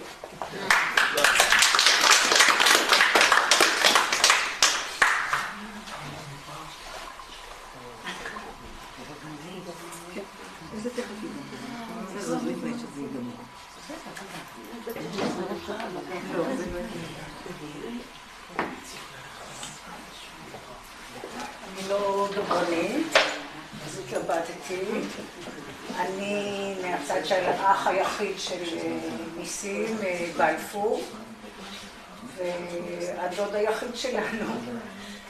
מה שרציתי לומר, שגם בביקורים ניסים כל הזמן התפלא, איך זה כולם באים, איך זה כולם באים אליי. ובמיוחד זה ניקד את כל האחיינים, איפה ראיתם שבאים לבקר כל כך הרבה אחיינים של הדוד היותר מבוגר, בהרבה שנים מאיתנו וכולי, ובנוסף גם הבנים של האחיינים, הילדים של האחיינים, ילדה שלי, של דליה, של בתכן, הם 6 אחים, וכל האחיינים מאוד קשורים, והוא הכיר את כולם וידע מה הם עושים, ותמיד שהיו באים אליו בהתחלה שואלים שאלות, אותו, ואז הוא הסביר אותי, ספרי לי על עצמך, תספר לי עליך, מה אתה עושה? הוא הכיר את כולם, אני חושבת שהכיר גם את הילדים שלהם, וזה חימם את הלב. אז לשאלה, אני לא מבין איך הם באים. אז אמרתי לו, ניסים, בגלל שאתה כל כך זאת אומרת, אפשר לדבר איתך על הכל, אתה מכיר, אתה יודע, אתה עכשווי, אתה לא כמו אנשים מבוגרים זקנים שאין על מה לדבר איתם, אתה כל כך עכשווי, אתה כל כך יודע כל דבר, ממש נעים ומחמם את הלב לבוא אליך, ממש כיף. ואני חושבת שזה גם חיבר את כולנו באיזושהי צורה, אנחנו כל האחיינים, 6 אחים, דודה אורה ודודה צילה ודוד בלפור, ויש גם את הקבוצה באנגליה, שאנחנו מחוברים בוואטסאפ והכל עובר והכל, אנחנו לפני, אני לא זוכרת כמה שנים, הנהגנו איזשהו מפגש שבט, שהדודים שעדיין נשארו גם הגיעו לשם, על דשא גדול, והכרנו את הבני דודים שלנו, ואת הדודים שלנו, ואת הנכדים, את כל הילדים שלהם והנכדים שלהם. וזה היה מפגש מקסים. אני זוכרת שניסים אהב מאוד לעשות קציצות. הוא היה גאה, הוא היה מביא קציצות של סבא. תמיד הקציצות של סבא. ואני לא מגלה את הסוד. אבל אנחנו עדיין אוכלים אותה. כן. תשלחי אותו לשם. אז הוא באמת היה מאחד, ומה שאני זוכרת עוד, שעשינו אזכרה לאבא שלי, בלפור, וישבנו, לא כולם היו, ישבנו בבית הקברות, וניסים תפס עמדה ממולנו, וסיפר לנו בכזה כישרון סיפור, הוא ממש היה סטנדאפיסט. הוא סיפר לנו על הילדות וכולי, צחקנו, מי שהיה שם זוכר, וגם נדמה לי במפגש, אני לא הייתי שם, אבל ראיתי את התמונות במפגש של אורה, נדמה לי, עשיתם מפגש. כן, עשיתם מפגש, ביום הולדת 100? לא, אבל ב30 של אורה, אני לא הייתי בסביבה. לא חשוב, אבל ראיתי את התמונות, והוא תופס את הפוקוס, הוא לא מתחרה עם אף אחד. כשלא מקשיבים או משהו, הוא שותק, לא כמו בארץ, לא כמו הישראלים שמתפרצים, זה מה שאורן כל פעם אומר לי. אבל אני מדבר, למה על זה? אמרתי לו, אני ישראלית. איזה פעם התווכחנו. והוא תופס פוקוס עם הכריזמה שלו, ומספר את הסיפורים בכזה כישרון, וכולם מאזינים, מהגדול עד הקטן. באמת, זו הייתה חוויה... כי זה מעניין. מקסים. בדיוק, זה מעניין. חנה, לגבי העכשווי, אני קצת ככה... לא לגמרי הוא היה עכשווי. אני זוכרת שחיפשתי משהו בחדר, ושאלתי את ניסים, איפה זה נמצא? הוא רצה שאני אביא לו. אז הוא צועק לי מהסלון, זה למרשות, זה למרשות. תגידי את זה למישהו, כן? מזל שאני הבת של אבא שלי, אז ידעתי שזה בשידות לילה למרשות המיטה. אבל זה ניסים, למרשות. אז אני מודה על ההיכרות איתו, ובאמת אהבה גדולה. ומישהו פה הזכיר, בילדות. אז בילדות שלנו אני לא... זה היה תקופת טרום טלוויזיה וטרום זה, בכלל לא ידענו שהוא מישהו גדול. זוכרת שלי, יום הולדת 12, הוא נתן לי את השעון שלו. ואני בגאווה גדולה, שעון של גבר, הצטלמתי פה, שיראו את השעון. אבל לימים ברור שהכרנו אותו, אני קצת... לא מהתחום, לא ספורטאית, אבל הייתי בתחום, אז גם היה לי המון משותף לדבר איתו, ובקשר לספורט, בקשר לזה, הוא ידע כל דבר. כמו שרון אומר, לא, הטור דה פרנס, שום אחר עם המכוניות, מרוצי מכוניות, עד הרגע האחרון הוא ידע על משחקי הכדורגל, שהוא היה בשוהם, אז הכירו אותו שם. אז איזו קבוצה שישבה שם אמרה לו, עדכנה אותו במשחק האחרון שהיה מכבי חיפה ומכבי חדרה, אבל לחדרה יש שחקן גדול, כן, והוא לא התווכח איתם, לא מעניין אותי. להפך, הוא התעניין. שוהם, מתי זה היה? לפני חודשיים? אז אפרופו מכבי חיפה, כשבא האמבולנס לאסוף את ניסים, אז אחד מהאנשים שהיו שם, מבוגר יותר, אז הוא הסתכל ואמר לי, הוא נורא מוכר לי, מה הוא היה? הוא שדר ספורט. אז הוא אומר לי, וואי, אני הייתי שחקן מכבי חיפה, והוא ראיין אותי. ממש, והוא בא אליו, והוא קרא, זה פשוט היה מרגש נורא לראות. אני זכיתי באותו יום שהוא עבר לשם, אז אני הייתי איתו, וכשהוא היה בחדר, אז באו גוורדיה יותר מבוגרת, ניסים קיוויתי, באו לראות את הסלב שהגיע אליהם. כן, אבל מעבר לזה אני לא יודעת אם עשו עניין, אבל אני זוכרת באותו בוקר שעברתי איתו, אז די הכירו. אז היה... זהו. אבל בהמשך למה שהיה בבית קברות, שניסים התחיל לדבר, אני זוכר שהיה קטע שמאוד הדהים אותי. הוא סיפר לנו במזכרה שלנו. ניסים היה, הסתובב בעולם, ותמיד חשבתי שכולם מקנאים בו. והוא סיפר שהוא, כל השנים שהוא היה בחוץ לארץ וחשבנו שהוא מבלה, הוא תמיד קינה באבא ואימא, שהם משפחה והוא לא משפחה, כי הוא היה למעשה בודד בעולם. זה ממש הדהים אותי, כי אני לא חשבתי על הפן הזה. נכון. כן. הוא גם אמר לי שהיו 3 אנשים שהשפיעו עליו בחייו. אני לא זוכרת את הראשון, אבל אחד מהם הוא הריץ את אבא שלנו, כי הוא היה הנדימן כמוך. לא, אני כמוהו. אתה כמוהו. אז אחד מהם זה... אבל גם ניסים היה הנדימן. בהתחלה בטח. ניסים היה, יש לו מחסן מתחת למדרגות, מלא ציוד, שהוא אמר לי יום אחד, כשהוא ביקש לעשות דברים, יש לי פה זה, אתה תיקח מה שאתה רוצה, כי אני כבר לא רואה, אני לא יכול לעשות לבד. לא לקחתי כלום, כי יש לי הכל, אבל יש לו שם מחסן שלם של כלי המזל. אבל אחד מהם זה אבא, אבא שלנו, אחד זה דוב יודקבסקי, מגדול, נדמה לי, שהוא זה שהציע לו, הוא סיפר לי את כל המהלך איך היה, הוא לא דרש, הוא הציע את עצמו בצניעות. אבל אז הוא נתן את הרעיון בדוב, והוא זה שפתח לו את הדלת לוושינגטון, שהוא היה שם כמה שנים. ואני לא בטוחה אם זה היה אריק של שולה שהזמין אותו לאנגליה ללמוד את נדמה לי שזה היה שלישי. לא אנשים גדולים. הוא כתב שהוא גר אצלהם כשהוא הגיע לאנגליה, והרבה בזכותו שקיבל אותו כל כך יפה והריח אותו כל הקריירה שלו באנגליה, בזכות ארץ. כן. כן, טוב, אני יכולה עכשיו פתאום נפתח לי הזיכרון. יכולה לעמוד ולספק.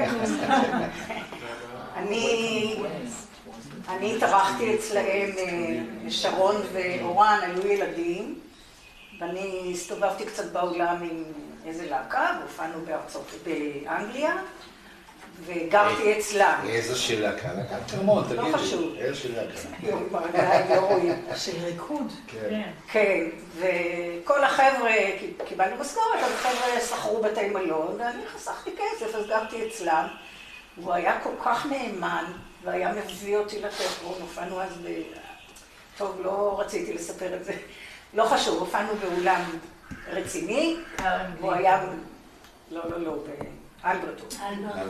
והוא היה בא, תמיד מביא אותי, ואחר כך מחכה לי לחזור הביתה, אבל אז בסופו של דבר הצטערתי, כי אז לא הלכתי לבלות בלונדון. הייתי אצלהם, ואני חושבת שאורן you remember me? Staying with you those times, it was 1960 something, 67. אז זה ניסים, כן, הוא זכר את כולם, והוא באמת עמידה גדולה, אבל זכות גדולה להכיר ולהיות איתו, ויש לו המון זיכרונות. זהו. יאללה, פתחתי לכם את ה... יש פה משהו, שבט קיוויתי זה שבט ענק, זה אנחנו פה, כל הבני דודים, האחים.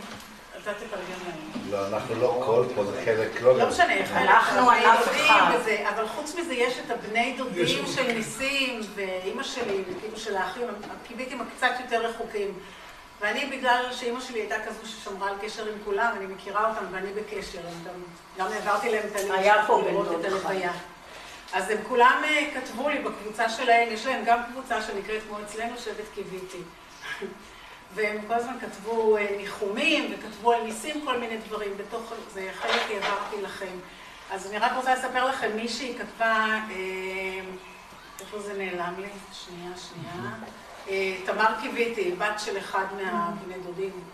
אז היא כותבת, אני שוחה קבוע. כששחיתי, שאלו אותי לא אחת בצעירותי היכן אני מתאמנת. אפילו מאמן בכיר שאל אותי. עניתי שלמדתי לשחות מהשידורים של ניסים קויתי, שהפליל לתאר את תנועות השחיינים מתחת למים.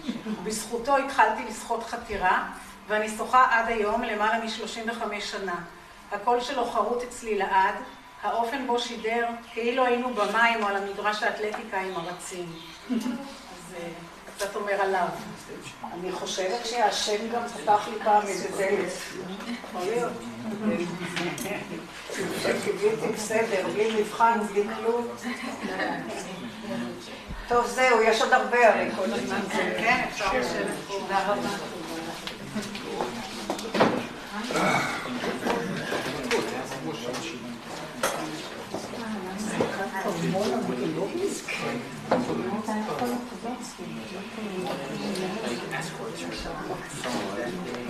ואיך אתם תחזרו?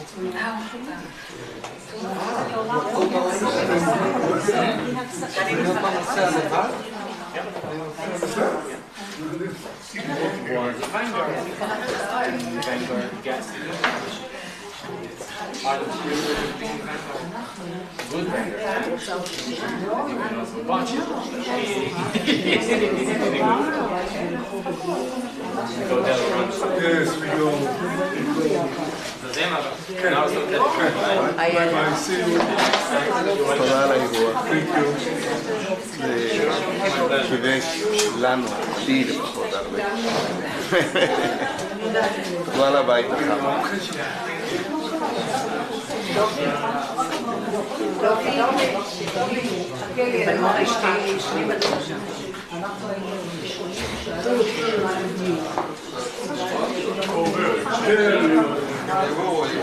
Would anybody want to say something? או מישהו רוצה להגיד משהו? מישהו עוד רוצה לומר משהו למצלמה? מישהו רוצה לדבר? או פשוט ללכת להגיד שלום למשפחה בלוטון? רגע, זה הבית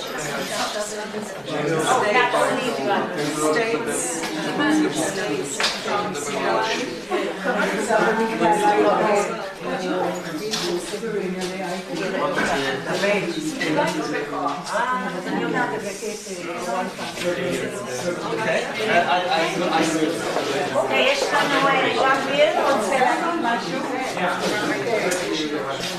רגע, מישהו, חבר'ה דקה, הוא רוצה לדבר.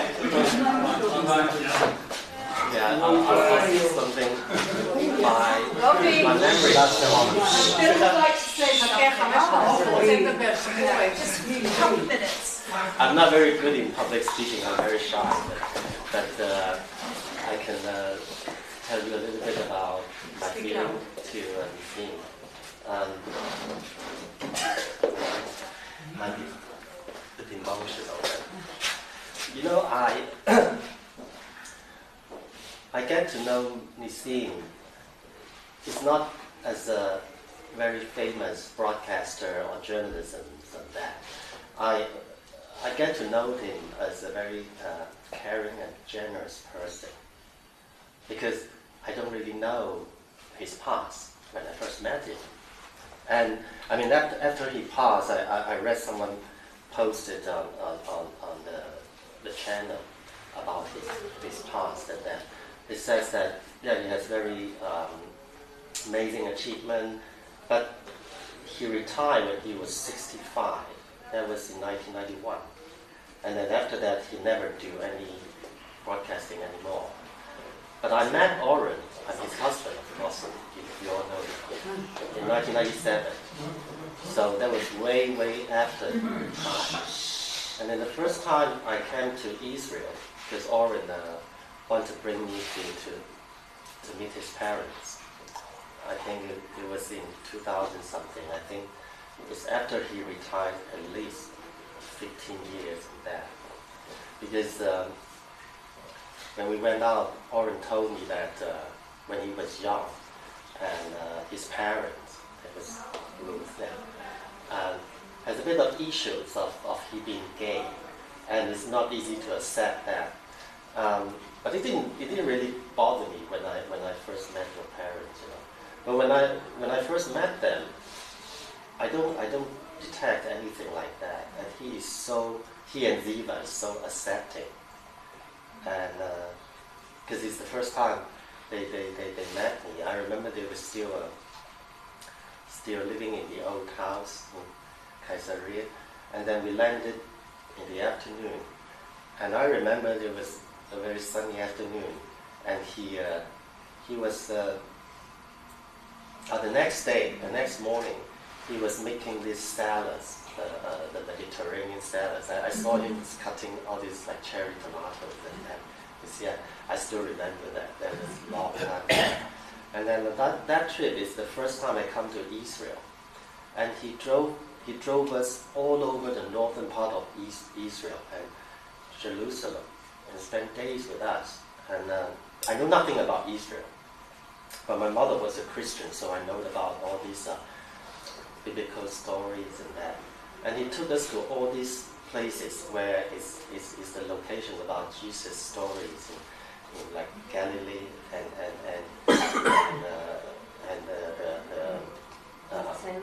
Bethlehem and all these places.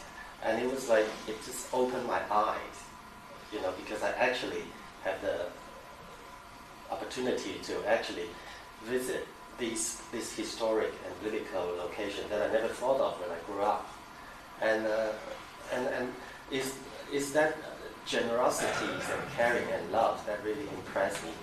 And then of course, over the years, I get to know the family more and you guys and it seems always give me that impression is like full of love and generosity.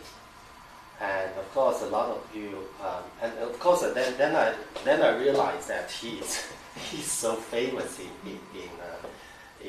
Israel, and he's like a celebrity. He's not like a celebrity; he's a super celebrity. And then I remember in that trip we went to Dead Sea. Because if you come to Israel, you have to go to Dead Sea. And then as we there's a spa there. As we just go in there, and then the manager came out and recognized him right away as Nessim Kiviti, and it seems that this is my son, Oren Kiviti. And then she was, oh, Nessim Kiviti's son, oh, you're welcome here, and please, and enjoy yourself. And I was like, wow, your dad is really, really big. And that was after he retired. You married well, darling. I know. I'll tell you why I chose you later. And then that was after he retired for, 15 years. People still know him, And even on the last trip, going back, we were in a taxi. You remember? To the train station, and you were chatting with the taxi driver. He's a young guy, and then you told him, because he asked why you came. He said, I visit my father, blah blah blah. And then who's your father? And then what's your name of your father? And he said, he's very famous. He's Nessim Kiviti. And then he said, oh, no charge. Huh? No charge after that. No charge? No charge. No charge. Not like that. And then we said, oh, Nessim Kiviti, I know it. And then we were very surprised because he was very young. And he was probably Daniela's age and that. And I said, how could you know him? Because this is like way beyond, before you. And he said, I've never seen the man, but I know the name. And then I remember listening to like the radios and his voice and that. And then that really impressed me. That was last year, It was last year. And so, of course, over the years, I know he's so big and so famous. But the thing is that I tell Oren, I said, a lot of you talk about his humor, and that is one of the things. It's also very special, and that is something he left. I think for me, because Oren is in this case is very humorous. He is absolutely his father's son, and the reason I think when we date in the early days, the reason I go out with Oren is that because he made me laugh. I grew up in a Chinese family. It's not just that; it's a very strict family. In my family, there's no laughter. And then I grew to 27 years old, and then I left my country to study in the West, and I lived with my aunt and my auntie. And then that's the first time I hear my cousin make fun of their father, and I was shocked because in my family I grew up to that there's never any laughter. It's very serious. The children to their parents. And I didn't realize that you can make fun of your parents and you can have laughter in the family. So when I met Oren, he made me laugh every day. And then that's the reason I thought, oh, this is the guy I like to be with because I'm happy every day. You know, how many people can do that? And then of course now I realize that it's because his father's passed this gene to him, you know. They're both very humorous, yeah.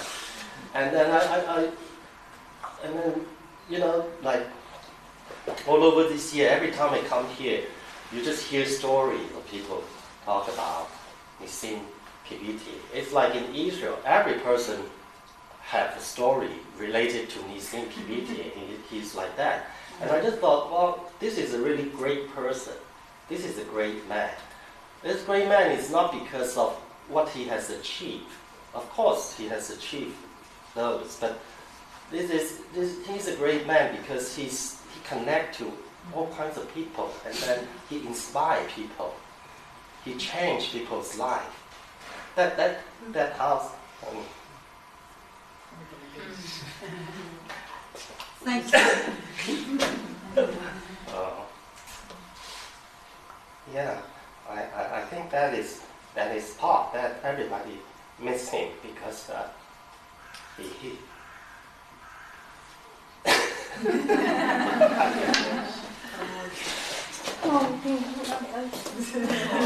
Somebody has to back this man.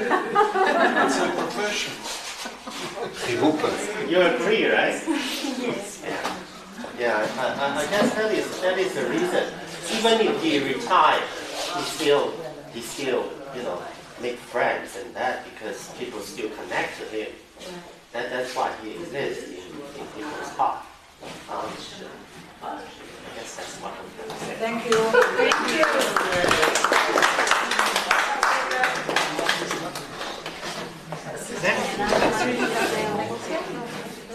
אז את רוצה להגיד למשפחה? פשוט אתם יושבים אחר, המשפחה, they finished the Shiva on Monday morning, and so every day it's between 12 and 6 at Sivan and Norm's house. What else? And you guys don't make food and you don't serve people? Sorry, that's the rule. There are a few good Jewish rules, and this is one of them. But you can eat. But you can be sure. The community will hopefully take care. זה הכל הסוסר בשבילים? מה שקניתם אתם לוקחים איתכם, האנשים יבואו. כן, לא צריך לא לשיר כאן בבקשה. תודה רבה, הכיסאות, מה לעשות איתם? להשאיר. Before you all go, we'd just like to say something before you go, please. Just a very brief word. We'd like to thank Ayala for having become a rock for us, and she came to visit נסים 3 times and got to know him. She gave him love and she gave us love. And thank you from all of us. Thank you. Thank you.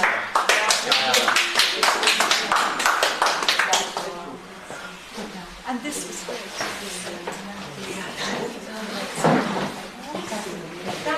כל הכבוד. הוא אמר גם אחרי. זה ממש מחר גם את מאוד מובילה. כל הכבוד לכם.